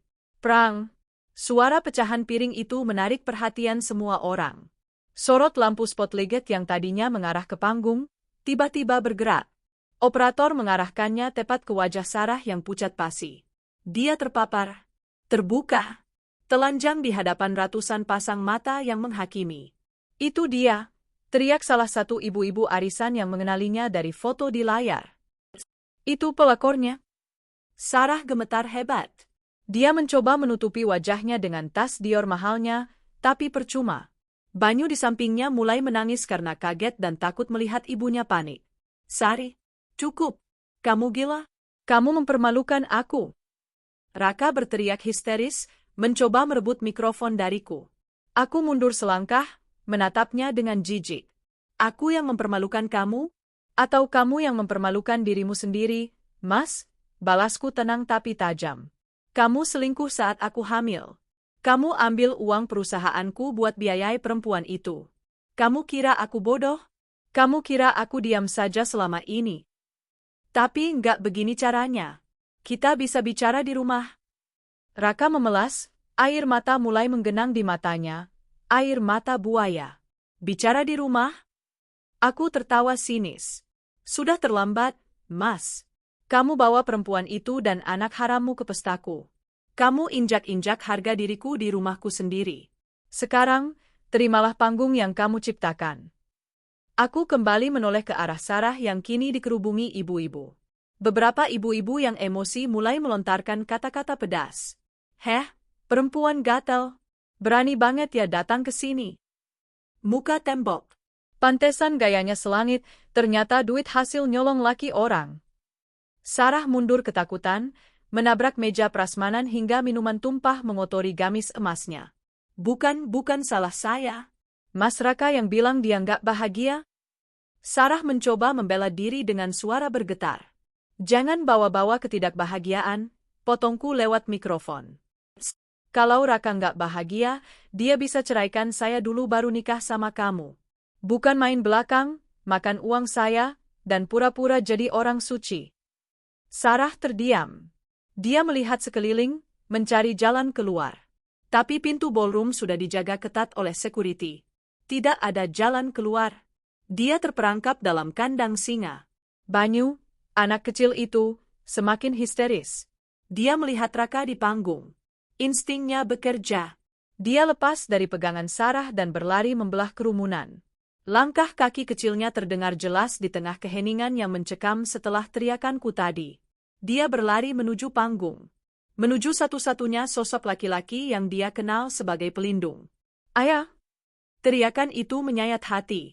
Banyu sampai di bibir panggung, merentangkan tangan minta digendong. Wajahnya basah oleh air mata. Ayah! Banyu takut. Orang-orang jahat sama ibu. Ayah tolong! Raka menatap anaknya dengan tatapan nanar. Dia melihat Banyu, lalu melihat aku, lalu melihat ratusan tamu yang menatapnya dengan jijik. Di detik itu, Raka harus memilih. Mengakui anaknya dan hancur total, atau membuang anaknya demi sisa harga diri yang sudah tidak ada. Raka mundur. Dia melangkah mundur menjauhi tangan kecil Banyu yang terulur. Bukan, dia bukan anak saya. Gumam Raka pelan, suaranya bergetar hebat. Saya nggak kenal. Bo? Sarah menjerit dari kejauhan. Dia lari menyusul anaknya. Kamu jahat, Mas. Kamu bilang kamu sayang Banyu. Kamu janji mau nikahin aku resmi. Kenapa sekarang kamu buang anakmu sendiri? Drama itu mencapai puncaknya. Sang pelakor dan sang suami saling menyerang, saling membuka borok di depan umum. Aku menurunkan mikrofon. Tugasku sebagai provokator selesai. Sekarang, biarkan mereka saling memangsa. Aku berdiri di pinggir panggung, melipat tangan di dada, menyaksikan kehancuran yang indah ini dengan kepuasan yang tak terlukiskan. Selamat menikmati hidangan utamanya, Mas Raka. Rasa pengkhianatan yang dibumbui dengan penghinaan publik. Enak, bukan? Keheningan di ballroom itu bukan lagi keheningan kaget, melainkan keheningan yang menyesakkan, berat oleh ketegangan emosional. Di tengah panggung yang luas itu, Sebuah tragedi keluarga sedang dipertontonkan layaknya sinetron murahan, namun dengan rasa sakit yang begitu nyata. Banyu, bocah 7 tahun yang tidak mengerti dosa orang tuanya, masih berdiri di bibir panggung. Tangan kecilnya menggantung di udara, ditolak oleh sosok yang selama ini ia panggil ayah. Air mata membasahi pipi gembilnya, menciptakan alur sungai kecil di wajah polos itu. Ayah, kenapa ayah mundur? Ayah nggak sayang Banyu lagi? Isaknya, suaranya parau namun terdengar jelas di seluruh ruangan yang senyap. Raka tampak seperti orang yang kehilangan jiwanya. Wajahnya pucat pasi, matanya bergerak liar mencari tempat bersembunyi. Namun, tidak ada tempat bersembunyi. Ribuan mata menatapnya dengan pandangan menghakimi. Aku melihat mertuaku, Ibu Raka, jatuh pingsan di kursi barisan depan, dibantu oleh kerabat yang panik. Tapi Raka bahkan tidak menoleh ke ibunya. Dia terlalu sibuk menyelamatkan diri sendiri. Saya nggak kenal anak ini. Ini anak orang gila. Security, bawa anak ini keluar, teriak Raka histeris, menunjuk Banyu seolah anak itu adalah hama penyakit. Mas Raka, jeritan Sarah membelah udara.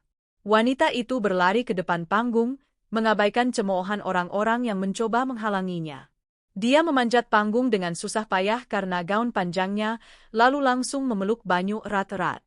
Jilbab turbannya sudah miring, make-up tebalnya luntur oleh air mata dan keringat. Wajah cantiknya kini tampak mengerikan, penuh amarah dan keputusasaan. Kamu bilang apa, Mas? Kamu bilang kamu nggak kenal anakmu sendiri? Sarah bangkit, menuding wajah Raka dengan telunjuk yang gemetar. 7 tahun, Mas. 7 tahun aku sembunyikan kamu. 7 tahun aku rela jadi istri kedua yang gak dianggap, cuma demi janji kamu. Kamu bilang kalau aku sabar, kamu akan ceraikan Sari dan nikahin aku resmi. Mana janjimu? Jeder. Pengakuan itu meledak lebih keras daripada bukti foto manapun. Sarah baru saja mengkonfirmasi segalanya. Bukan hanya soal anak, tapi soal rencana busuk mereka untuk menyingkirkanku. Tamu-tamu terkesiap. Wah, gila emang udah direncanain dari lama. Jahat banget. Bu Sari mau dicerain. Raka gelagapan. Dia terpojok. Bohong. Dia bohong. Dia cuma mau meras saya. Sari, percaya sama aku.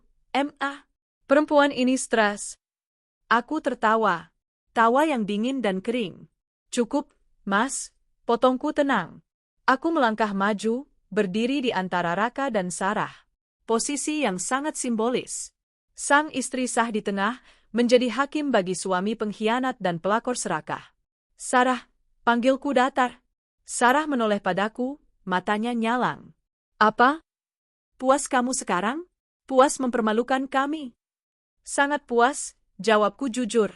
Tapi kamu salah paham satu hal, Sarah. Kamu bilang kamu berkorban 7 tahun? Jangan melucu. Kamu bukan berkorban. Kamu berinvestasi. Aku menunjuk layar LED yang masih menampilkan bukti transfer. Rumah di Bintaro. Mobil Honda Jazz.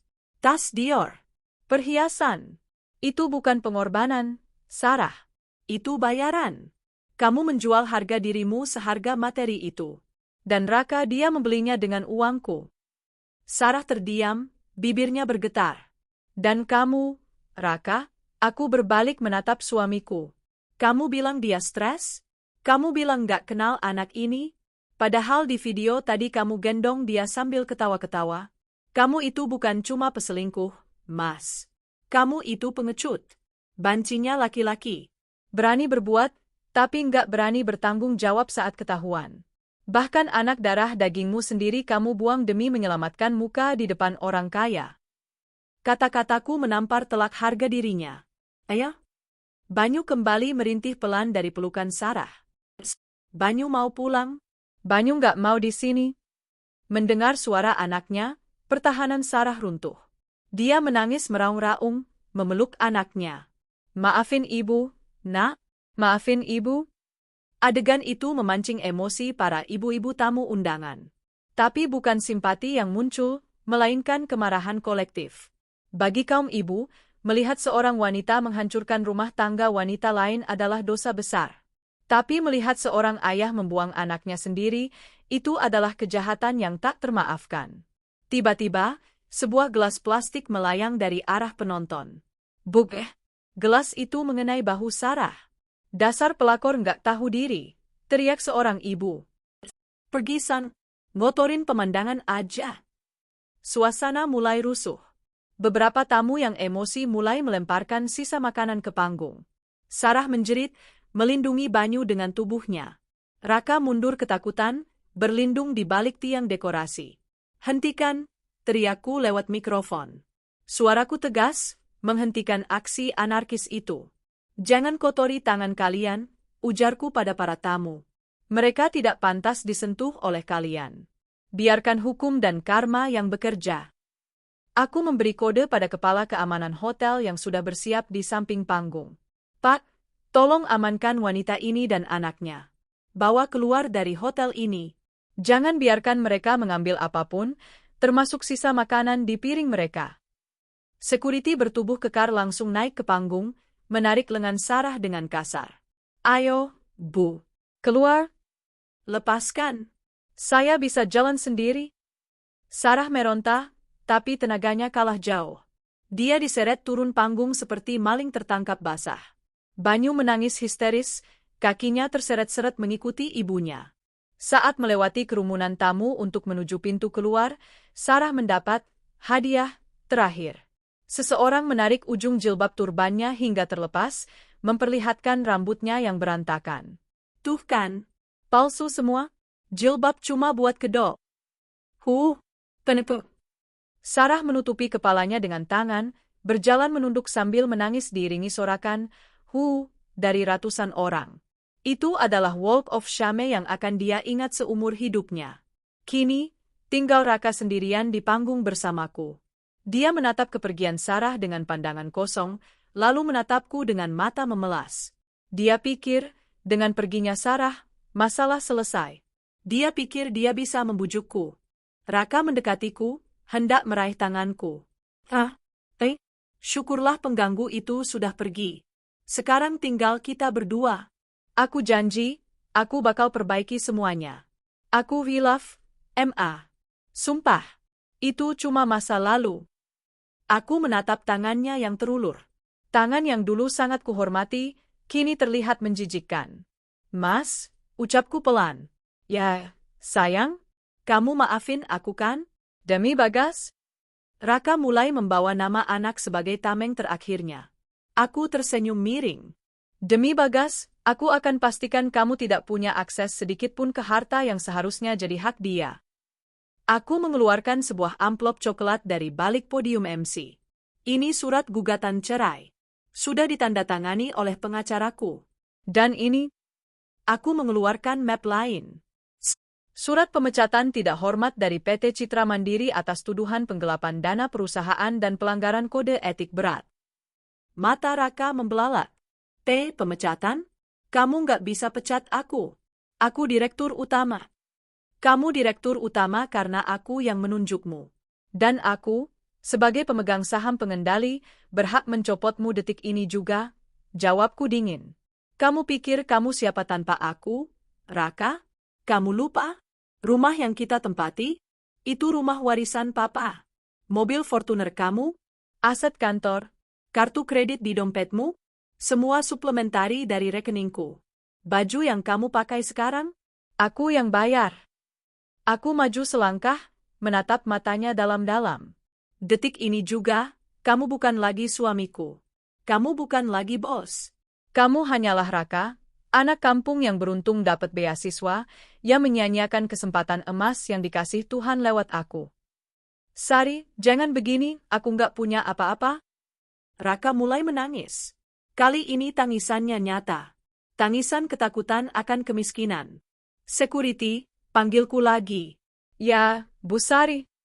Seret orang ini keluar. Sita kunci mobilnya. Sita dompetnya. Sita ponsel kantornya. Biarkan dia keluar dari sini hanya dengan pakaian yang melekat di badan. Bu. Dua security memegang lengan Raka kiri dan kanan. Tunggu. Sari, Emah, jangan. Mau tinggal di mana aku? Raka meronta, kakinya menendang-nendang udara saat diseret menjauh. Tinggal saja di rumah pelakormu di Bintaro. Oh, lupa besok rumah itu akan disita polisi sebagai barang bukti pencucian uang. Good luck, Mas, ujarku sambil melambaikan tangan. Raka diseret keluar menyusul jejak Sarah, diiringi tepuk tangan riuh dari para tamu undangan. Mereka bersorak seolah sedang menonton penjahat kalah dalam film superhero. Bagas, anakku, berlari dari arah tempat duduk neneknya. Dia memeluk kakiku. Papa, kenapa? Aku berlutut, mensejajarkan tinggiku dengan Bagas. Aku menghapus air mata di sudut matanya. Papa sedang dihukum, sayang. Karena Papa nakal. Bagas nggak mau jadi anak nakal kayak Papa, kan? Bagas menggeleng kuat. Enggak, Pintar. Mulai sekarang, kita berdua saja ya. Kita bangun kerajaan kita sendiri, tanpa orang jahat. Aku memeluk Bagas erat-erat. Di balik punggung anakku, aku melihat pintu ballroom tertutup, menelan sosok Raka untuk selamanya. Pesta ulang tahun ini berakhir dengan kekacauan, tapi bagiku, ini adalah perayaan kemerdekaan yang paling indah. Begitu pintu ballroom tertutup, menyegel Raka dan Sarah di luar dunia kemewahan yang selama ini mereka nikmati, atmosfer di dalam ruangan berubah drastis. Tidak ada lagi ketegangan. Yang ada hanyalah rasa lega yang menyeruak, bercampur dengan simpati mendalam dari para tamu. Aku berdiri lagi, merapikan gaunku yang sedikit kusut. Mataku menyapu ratusan wajah di depanku. Ada yang menangis haru, ada yang mengangguk kagum, dan ada yang masih menggerutu marah pada sosok yang baru saja diusir. Bapak, Ibu, teman-teman semua, suaraku kembali terdengar lewat pengeras suara, kali ini lebih lembut dan tulus. Maafkan saya. Maaf karena telah merusak suasana pesta hari ini. Saya tahu, ini bukan pemandangan yang pantas untuk dilihat, apalagi di hari ulang tahun anak saya. Seorang ibu, teman arisanku, berteriak dari tengah ruangan. Jangan minta maaf, Sari. Kamu perempuan kayak gitu emang harus dikasih pelajaran. Betul. Kami dukung kamu, Bu Sari, sahut bapak-bapak rekan bisnis papaku. Laki-laki macam Raka itu sampah. Nggak pantas jadi pemimpin. Dukungan itu mengalir deras. Tidak ada penghakiman untukku. Justru, mereka melihatku sebagai korban yang bangkit melawan. Aku tersenyum tipis, kali ini senyum yang benar-benar tulus. Terima kasih. Sekarang, mari kita lupakan sampah yang sudah dibuang. Makanan masih banyak, door prize masih menanti. Ayo kita rayakan kebebasan saya dan Bagas. Tepuk tangan kembali membahana, lebih meriah dari sebelumnya. Musik kembali diputar, kali ini lagu yang ceria dan penuh semangat. Pesta berlanjut, seolah tidak pernah terjadi apa-apa. Sementara itu, di luar sana, di lobi hotel yang dingin, Raka dan Sarah dipertemukan kembali oleh nasib, namun kali ini dalam kondisi yang sangat berbeda. Raka dilempar keluar oleh security hingga tersungkur di aspal pelataran parkir. Jas mahalnya kotor oleh debu. Dasi sutranya miring. Dia meraba saku celana dan jasnya. Kosong. Dompet, kunci mobil, ponsel, semua sudah disita sesuai instruksi. Yang tersisa hanyalah recehan kembalian parkir di saku celana yang terlupakan. Bangsat, umpat Raka, menendang tong sampah di dekatnya. Tak jauh dari situ, Sarah duduk bersimpuh di trotoar. Banyu tertidur di pangkuannya karena kelelahan menangis. Gamis emasnya yang tadi berkilau kini tampak norak dan menyedihkan di bawah lampu jalan yang remang-remang. Rambutnya yang berantakan tanpa jilbab membuatnya terlihat seperti orang gila. Ini semua gara-gara kamu, Sarah. Raka mendatangi Sarah dengan wajah beringas. Coba kalau kamu nggak datang. Coba kalau kamu nggak serakah ngejar mobil door prize itu. Kita nggak bakal hancur kayak gini. Sarah mendongak, matanya bengkak. Aku? Kamu nyalahin aku? Kamu yang pengecut. Kamu yang nggak mau ngakuin anak sendiri. Tahu gitu aku nggak sudi jadi simpanan kamu. Halah, nggak usah munafik. Kamu mau sama aku karena duit kan? Sekarang duitnya nggak ada. Puas kamu? Raka berteriak, tidak peduli orang-orang yang lewat memandangi mereka. Beberapa pengemudi ojek online yang sedang mangkal di dekat hotel mulai merekam kejadian itu. Mereka berbisik-bisik. Itu bukannya yang barusan viral di TikTok ya? Yang diusir dari pesta? Iya bener. Itu pelakornya. Wah, aslinya berantakan banget. Raka sadar dia sedang direkam. Dia menutupi wajahnya dengan lengan. Jangan rekam. Pergi kalian. Weh, mas, jangan galak-galak sama cewek. Udah salah juga, teriak salah satu ojek online. Raka tidak punya daya untuk melawan.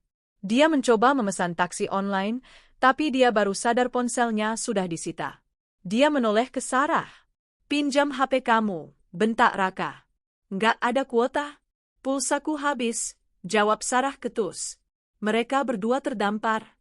Mantan direktur utama dan wanita simpanannya kini menjadi gelandangan di parkiran hotel mewah. Tanpa uang, tanpa kendaraan, dan yang paling parah, tanpa harga diri.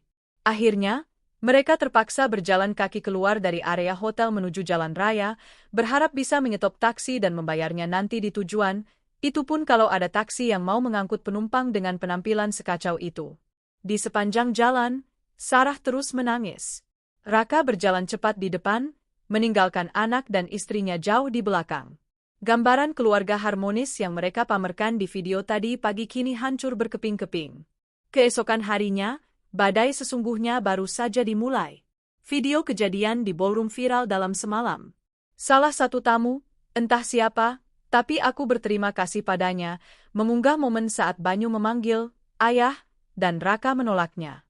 Video itu ditonton jutaan kali di Twitter dan Instagram.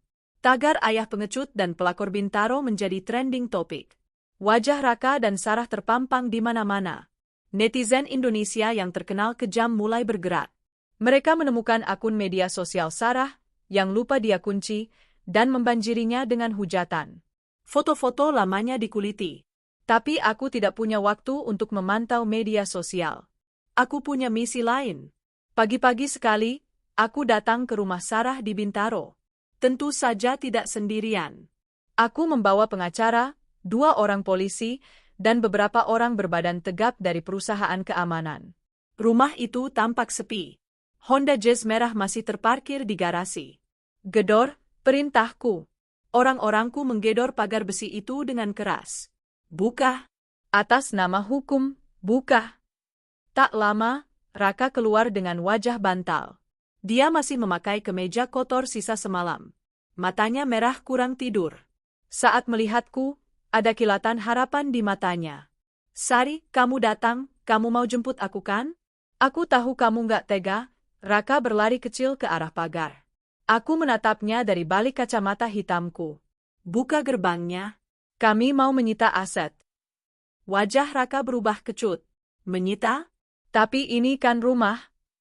Rumah yang dibeli pakai uang korupsi perusahaan, potong pengacaraku. Ini surat penyitaannya. Kami juga membawa bukti aliran dana. Rumah ini, mobil itu, dan semua isinya adalah hasil tindak pidana penggelapan. Polisi maju. Saudara Raka, saudari Sarah, kami mohon kooperatif. Silakan kemasi barang-barang pribadi Anda, hanya pakaian dan dokumen pribadi. Barang berharga, elektronik, dan perabotan dilarang dibawa keluar. Sarah muncul di pintu, menggendong Banyu. Wajahnya pucat. Tapi, kami mau tinggal di mana? Tanya Sarah lirih. Itu bukan urusan klien saya, jawab pengacaraku dingin. Proses eksekusi berlangsung cepat dan brutal.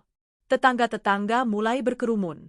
Ibu-ibu komplek yang selama ini hanya berbisik-bisik, kini terang-terangan menunjuk-nunjuk. Tuh kan, benar dugaan kita. Itu rumah hasil nipu.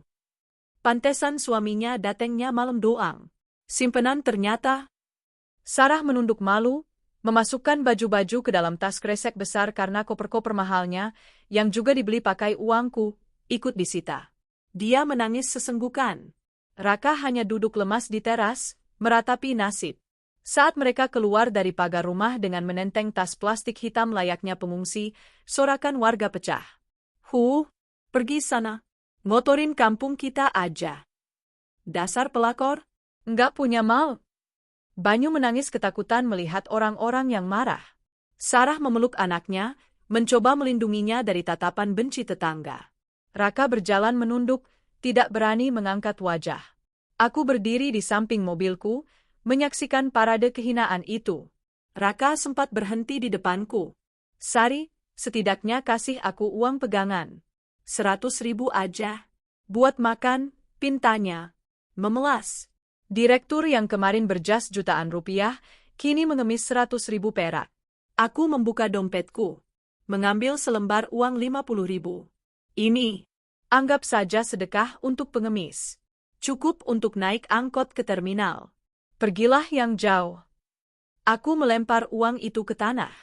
Raka menatap uang itu, lalu menatapku. Harga dirinya berperang dengan rasa laparnya. Akhirnya, rasa lapar menang. Dia memungut uang itu dengan tangan gemetar. Terima kasih, bisiknya parau, lalu pergi menyeret langkahnya yang berat. Aku melihat punggung mereka menjauh, menghilang di tikungan jalan. Rumah mewah di belakangku kini ditempeli stiker kuning besar, disegel dalam pengawasan Polda Metro Jaya. Matahari bersinar terik, membakar sisa-sisa kenangan buruk di tempat ini. Aku menarik napas panjang, menghirup udara yang terasa jauh lebih bersih. Pembersihan total telah selesai. Tikus-tikus sudah diusir dari lumbung padi. Kini saatnya aku kembali ke istanaku, menyusun kembali bata demi bata yang sempat mereka retakkan. 1 minggu setelah peristiwa pengusiran itu, matahari Jakarta masih bersinar sama teriknya, namun bagi Raka, dunia terasa gelap gulita. Ia duduk bersandar di dinding lembab sebuah kamar kontrakan petak berukuran 3x3 meter di pinggiran Depok. Langit-langit kamar itu dipenuhi bercak air bekas bocor, dan lantai keramiknya retak-retak. Tidak ada AC dingin, tidak ada kasur empuk king size. Yang ada hanyalah kipas angin kecil yang berputar dengan suara berderit menyedihkan dan kasur busa tipis yang digelar di lantai. Mas, Banyu nangis terus minta susu. Susu formulanya habis, teriak Sarah dari kamar mandi sempit di pojok ruangan. Raka memijat pelipisnya yang berdenyut. Ya beli sana. Jangan teriak-teriak. Sarah keluar, masih mengenakan daster yang sama dengan yang dipakainya kemarin. Wajahnya kusam, lingkaran hitam di bawah matanya semakin jelas. Beli pakai apa? Uangku udah habis buat bayar sewa kontrakan ini sama beli beras. Kamu dong kerja. Katanya laki-laki, kepala keluarga. Kerja? Kamu pikir gampang cari kerja dengan statusku sekarang? Balas Raka sinis. Raka teringat kejadian kemarin. Ia mencoba melamar pekerjaan di sebuah perusahaan startup milik kenalan lamanya. Dulu, teman ini sering meminta proyek padanya. Namun, saat Raka datang ke lobi, resepsionis bahkan tidak mengizinkannya masuk. Maaf, Pak Raka. Bapak Dito sedang tidak bisa diganggu. Dan beliau berpesan, untuk saat ini perusahaan tidak menerima lamaran dari maaf orang yang sedang bermasalah hukum, ujar resepsionis itu dengan tatapan merendahkan. Berita tentang pemecatan tidak hormat dan dugaan penggelapan dana sudah menyebar di kalangan pebisnis. Nama Raka Mahendra sudah masuk daftar hitam blacklist Asosiasi Pengusaha. Tidak ada yang mau mempekerjakan pencuri yang viral. Terus kita mau makan apa, Mas? Makan batu. Sarah mulai menangis lagi. Tangisan yang dulu bisa meluluhkan hati Raka, kini terdengar seperti suara alarm kebakaran yang mengganggu. Kamu kan punya banyak baju, jual sana. Jilbab-jilbab mahalmu itu, jual. Udah aku jualin di pasar loa. Harganya jatuh, Mas. Cuma dihargain 10.000 per potong. Padahal belinya ratusan ribu, jerit Sarah frustrasi. Raka menatap nanar ke arah Banyu yang merengek kelaparan di sudut kasur. Anak itu kurus, tidak lagi ceria seperti saat tinggal di rumah mewah Bintaro. Mas, coba kamu minta tolong lagi sama Sari. Siapa tahu dia udah nggak marah, usul Sarah tiba-tiba. Raka tertawa getir. Minta tolong Sari? Kamu gila? Dia yang bikin kita kayak gini, Sarah. Dia iblis. Tapi dia masih ibu dari anak kamu juga. Bagaskan kakaknya Banyu. Masa dia tega biarin adiknya kelaparan? Sarah mencoba mencari celah logika yang menguntungkan dirinya. Sari nggak peduli. Dia wanita besi sekarang, gumam Raka. Tapi dalam hati, secercah harapan konyol itu muncul. Mungkin kalau dia memohon dengan sungguh-sungguh. Sementara itu, di lantai 20 gedung PT Citra Mandiri. Aku duduk di kursi kebesaran direktur utama. Meja kerjaku yang terbuat dari kayu mahoni mengkilap, bersih dari tumpukan berkas. Aku baru saja selesai menandatangani surat perombakan struktur manajemen. Semua orang kepercayaan Raka, kroni-kroni, yang ikut menikmati cipratan uang haram, sudah kubersihkan satu persatu. Bu Sari, ada tamu di lobi, suara Lita terdengar lewat interkom. Siapa? Pak Raka, Bu. Dia memaksa ingin bertemu. Katanya urusan hidup dan mati. Aku tersenyum tipis. Urusan hidup dan mati. Selalu dramatis. Biarkan dia menunggu di pos satpam luar. Saya tidak mau dia memotori lobi kantor saya. Saya akan turun 10 menit lagi, perintahku. Aku membereskan tasku, lalu turun ke lobi. Di luar gedung, di bawah terik matahari siang, aku melihat Raka. Dia tampak menyedihkan. Kemejanya lusuh, celana bahannya sudah tidak licin lagi, dan sepatu pantofelnya berdebu. Wajahnya tirus, jambang-jambang halus tumbuh tak terawat di dagunya. Dia berdebat dengan satpam yang menahannya di gerbang. Tolonglah, Pak. Saya dulu bos di sini. Masa lupa? Raka memelas pada satpam yang dulu sering dia bentak. Maaf, Pak. Perintah Bu Sari, Bapak dilarang masuk area gedung, jawab satpam itu tegas namun sopan. Mobilku, sebuah Mercedes-Benz S-Class terbaru, hadiah untuk diriku sendiri, berhenti di depan mereka. Kaca jendela belakang turun perlahan. Raka melihatku. Matanya berbinar. Dia berlari mendekat, nyaris menabrak bodi mobil. Sari. Mundur, perintahku dingin dari dalam mobil. Raka berhenti, tangannya memegang pintu mobil. Emma, tolong aku. Aku nggak kuat. Sarah sakit, Banyu kelaparan. Kami diusir dari kontrakan karena nunggak bayar. Tolong, MA. Pinjami aku uang. Atau kasih aku kerjaan apa aja. Jadi sopir pun aku mau. Asal di sini. Aku menatapnya dari balik kacamata hitamku. Laki-laki ini dulu adalah rajaku. Sekarang dia hanyalah debu di sepatuku. Sopir? Tanyaku.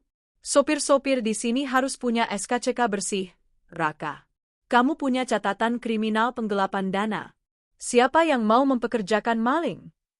Raka menunduk, bahunya berguncang. Aku Vilaf, MA. Aku janji bakal ganti uang itu. Potong gajiku seumur hidup nggak apa-apa. Ganti? Total uang yang kamu ambil hampir 5 miliar, Raka. Kamu mau ganti pakai apa? Ginjalmu pun nggak cukup, ujarku sadis. Sari, demi Tuhan, setidaknya buat Banyu. Dia adik Bagas. Aku menghela napas. Aku membuka tasku. Bukan untuk mengambil dompet, tapi mengambil sebuah kartu nama. Ini, aku menyodorkan kartu nama itu lewat celah jendela. Raka mengambilnya dengan tangan gemetar. Ini apa? Kerjaan? Itu alamat panti asuhan, jawabku datar. Kalau kamu memang sayang sama anakmu dan gak mampu kasih makan, serahkan dia ke dinas sosial atau panti asuhan. Di sana dia akan dikasih makan, disekolahkan, dan dididik jadi orang yang lebih baik daripada bapaknya. Raka ternganga. Kamu suruh aku buang anakku. Bukan buang, menyelamatkan. Karena selama dia sama kamu dan Sarah, masa depannya suram. Kamu cuma akan ngajarin dia jadi pecundang dan ibunya ngajarin dia jadi parasit. Jahat kamu, Sari, teriak Raka. Aku realistis. Pilihan ada di tanganmu. Selamat menikmati hidup barumu, Raka. Aku menekan tombol, kaca jendela naik menutup rapat. Mobilku melaju meninggalkan Raka yang berdiri mematung di trotoar, menggenggam kartu nama panti asuhan itu. Di spion, aku melihatnya meremas kartu itu, melemparnya, lalu memungutnya kembali. Dia putus asa. Dia tahu aku benar. Malamnya, di kontrakan Raka. Suasana semakin panas. Sarah mengamuk saat tahu Raka pulang dengan tangan kosong. Kamu nggak dapat apa-apa? Terus Banyu minum apa malam ini? Air keran? Sarah melempar bantal ke arah Raka. Diam. Raka meledak. Dia menampar pipi Sarah. Plak. Sarah terdiam, memegangi pipinya yang merah. Banyu menangis kencang di pojok. Berani kamu pukul aku? Desis Sarah. Dasar laki-laki nggak guna. Tahu gitu aku nggak sudi ninggalin suamiku yang dulu demi kamu. Kamu penipu. Ngaku kaya ternyata numpang bini. Kamu yang penipu. Raka balas berteriak. Kamu goda aku pakai tampang alimu itu. Kamu kuras hartaku. Kalau bukan karena kamu, aku masih tidur di kasur empuk, masih dihormati orang. Mereka bergulat, saling jambat, saling cakar. Cinta yang dulu mereka agung-agungkan, nafsu yang dulu membara, kini berubah menjadi kebencian murni. Kemiskinan telah mengupas kulit palsu romantisme mereka, menyisakan daging busuk realita. Tetangga sebelah mulai menggedor tembok. Wah, berisik. Mau tidur nih. Raka melepaskan Sarah, napasnya memburu. Dia duduk di lantai, menatap kosong ke dinding. Gumam Raka pelan. Besok apa? Tanya Sarah sambil terisak. Besok kita bawa Banyu ke panti asuhan. Sarah melotot. Apa? Kamu gila? Itu anakku. Kita nggak bisa kasih makan dia. Sarah, kamu mau dia mati kelaparan? Atau mau dia lihat kita bunuh-bunuhan tiap hari? Sarah terdiam. Dia melihat Banyu yang kurus, kotor, dan ketakutan. Hatinya hancur. Tapi logika ibunya, sebusuk apapun dia, tahu bahwa Raka benar. Mereka sudah tamat. Sementara itu, di rumahku yang nyaman dan sejuk, Bagas sedang tidur pulas di kamarnya. Aku duduk di tepi ranjangnya, mengusap kepalanya. Ponselku bergetar. Pesan dari pengacaraku. Bu Sari, proses perceraian sudah diputus verstek oleh pengadilan agama karena tergugat tidak pernah hadir. Akta cerai bisa diambil lusa. Selamat, Bu. Anda resmi melajang kembali. Aku tersenyum lega. Rantai itu akhirnya putus. Lalu satu pesan lagi masuk. Dari Pak Surya, detektif yang masih kusuruh memantau Raka untuk sementara waktu. Info A1, Bu. Raka dan Sarah baru saja diusir dari kontrakan oleh warga karena ribut terus. Mereka sekarang menggelandang di emperan toko dekat stasiun Depok. Aku membaca pesan itu tanpa rasa kasihan. Rasa itu sudah mati 7 tahun lalu saat Raka mengkhianatiku. Hukum alam sudah bekerja, bisikku pelan. Aku mematikan lampu kamar Bagas, berjalan keluar menuju balkon. Menatap langit Jakarta yang kali ini bertabur bintang. Besok adalah hari baru. Hari di mana aku akan memimpin rapat umum pemegang saham sebagai pemilik tunggal yang absolut. Hari di mana nama Mahendra akan kuhapus selamanya dari kartu keluargaku, menyisakan nama Prawira, nama ayahku, yang akan kubesarkan kembali. Raka dan Sarah hanyalah kerikil di masa lalu. Dan malam ini, aku akan tidur dengan sangat nyenyak. 3 bulan telah berlalu sejak malam prahara itu. 3 bulan yang terasa seperti seumur hidup, namun juga berlalu secepat kedipan mata. Jakarta memasuki musim penghujan, membersihkan debu-debu jalanan, seolah alam pun ikut merayakan pembersihan yang terjadi dalam hidupku. Pagi ini, aku berdiri di depan cermin yang sama di kamarku. Namun, pantulan yang kulihat berbeda. Tidak ada lagi Sari yang ragu-ragu. Tidak ada lagi Sari yang takut kehilangan suami. Yang ada hanyalah Sari Prawira, wanita berusia 32 tahun yang memegang kendali penuh atas takdirnya. Aku mengenakan blazer putih bersih dengan potongan tegas. Rambutku kini kupotong pendek model bob, memberikanku tampilan yang lebih segar dan dinamis. Mama, ayo berangkat, teriakan Bagas terdengar dari lantai bawah. Aku tersenyum. Bagas telah tumbuh menjadi anak yang jauh lebih ceria. Tanpa kehadiran Papa, yang penuh kepalsuan, rumah ini justru terasa lebih hangat. Bagas tidak pernah bertanya lagi tentang Raka. Mungkin naluri anak kecil tahu bahwa hidupnya lebih baik tanpa racun. Iya, sayang. Mama Tom. Aku menuruni tangga dengan langkah mantap. Di meja makan, Bagas sedang melahap sarapannya dengan lahap. Hari ini ada ulangan matematika, MA. Doain Bagas ya, pintanya dengan mulut penuh roti. Pasti dong. Bagas kan anak pintar. Nanti kalau nilainya 100, kita jalan-jalan ke Jepang pas liburan, gimana? Mata Bagas berbinar. Beneran, MA? Asyik. Bagas mau lihat Gundam raksasa. Aku tertawa. Kebebasan finansial yang sepenuhnya kembali ke tanganku membuatku bisa memanjakan Bagas tanpa harus mendengar omelan Raka yang pelit, kecuali untuk selingkuhannya. Sesampainya di kantor, suasana hormat yang tulus menyambutku. Bukan hormat karena takut, tapi hormat karena respect. Dalam 3 bulan, aku berhasil membalikkan keadaan perusahaan. Proyek-proyek yang sempat mandek di tangan Raka kini berjalan lancar. Keuntungan perusahaan naik 20% setelah kebocoran dana ditambal. Bu Sari, ini laporan keuangan kuartal terakhir. Clean dan surplus. Lita menyerahkan map dengan senyum lebar. Terima kasih, Lita. Kamu juga kerja bagus. Bonus bulan ini saya tambah, ujarku. Wah, makasih banyak, Bu. Aku duduk di kursiku, menatap pemandangan kota. Hidup ini adil pada akhirnya. Tiba-tiba, ponselku bergetar. Sebuah pesan WhatsApp masuk dari nomor yang tidak dikenal. Foto profilnya kosong. Assalamualaikum, Sari. Ini aku, Sarah. Alisku terangkat. Sarah, berani sekali dia menghubungiku. Aku cuma mau ngabarin. Banyu sekarang sudah di panti asuhan Kasih Bunda di Bogor. Aku nggak sanggup lagi ngurus dia. Aku sakit-sakitan, Sari. Aku membaca pesan itu tanpa ekspresi. Jadi, mereka benar-benar membuang Banyu. Raka sekarang jadi ojek online. Dia sewa motor harian. Tapi dia sering sakit punggung, jadi jarang narik. Kami tinggal di petak kumuh di pinggir rel kereta. Sari, aku tahu aku salah. Aku minta maaf sebesar-besarnya. Aku kena karma. Tiap hari aku dihina orang. Aku nggak punya teman. Bahkan keluargaku di kampung nggak mau nerima aku lagi karena malu berita itu viral sampai sana. Pesan itu panjang lebar, penuh dengan keluhan dan permohonan belas kasihan. Tolong, Sari. Kalau kamu punya hati, tolong bantu Banyu aja. Jangan biarkan dia di panti. Dia adik Bagas.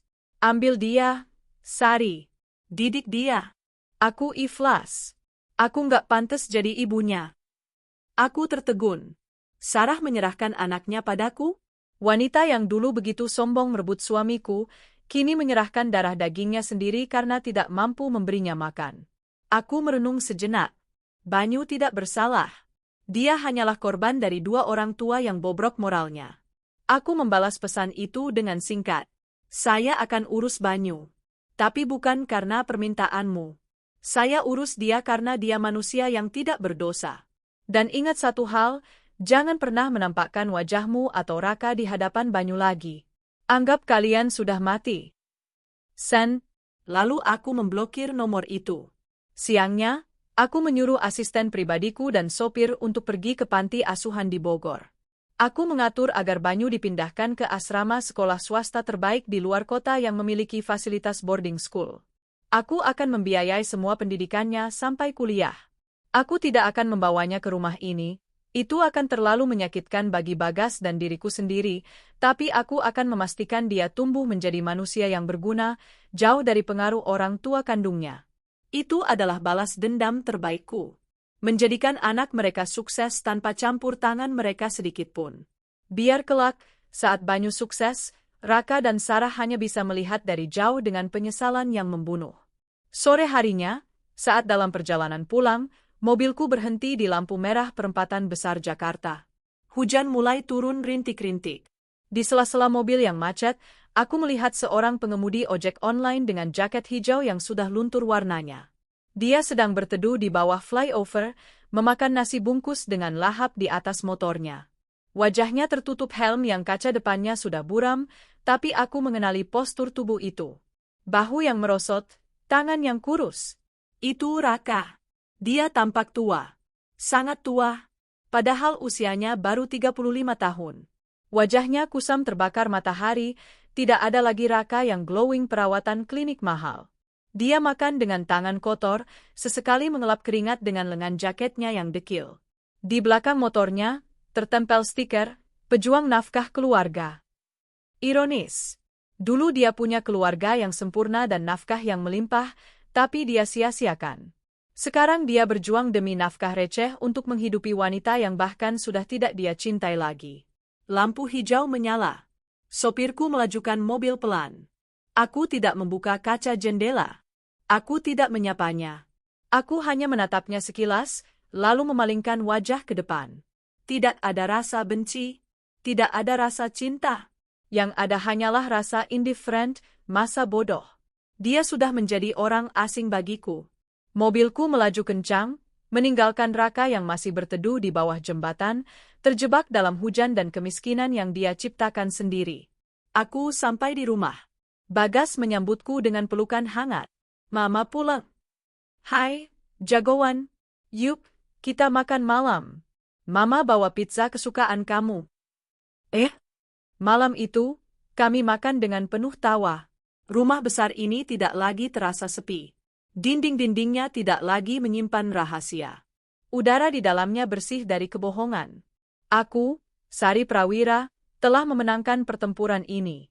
Aku kehilangan seorang parasit, tapi aku mendapatkan kembali diriku sendiri dan anakku. Dan itu adalah kemenangan yang mutlak. Di luar, hujan semakin deras, menghapus jejak-jejak kotoran di jalanan Jakarta. Tapi di dalam sini, di dalam hatiku, matahari bersinar terang benderang.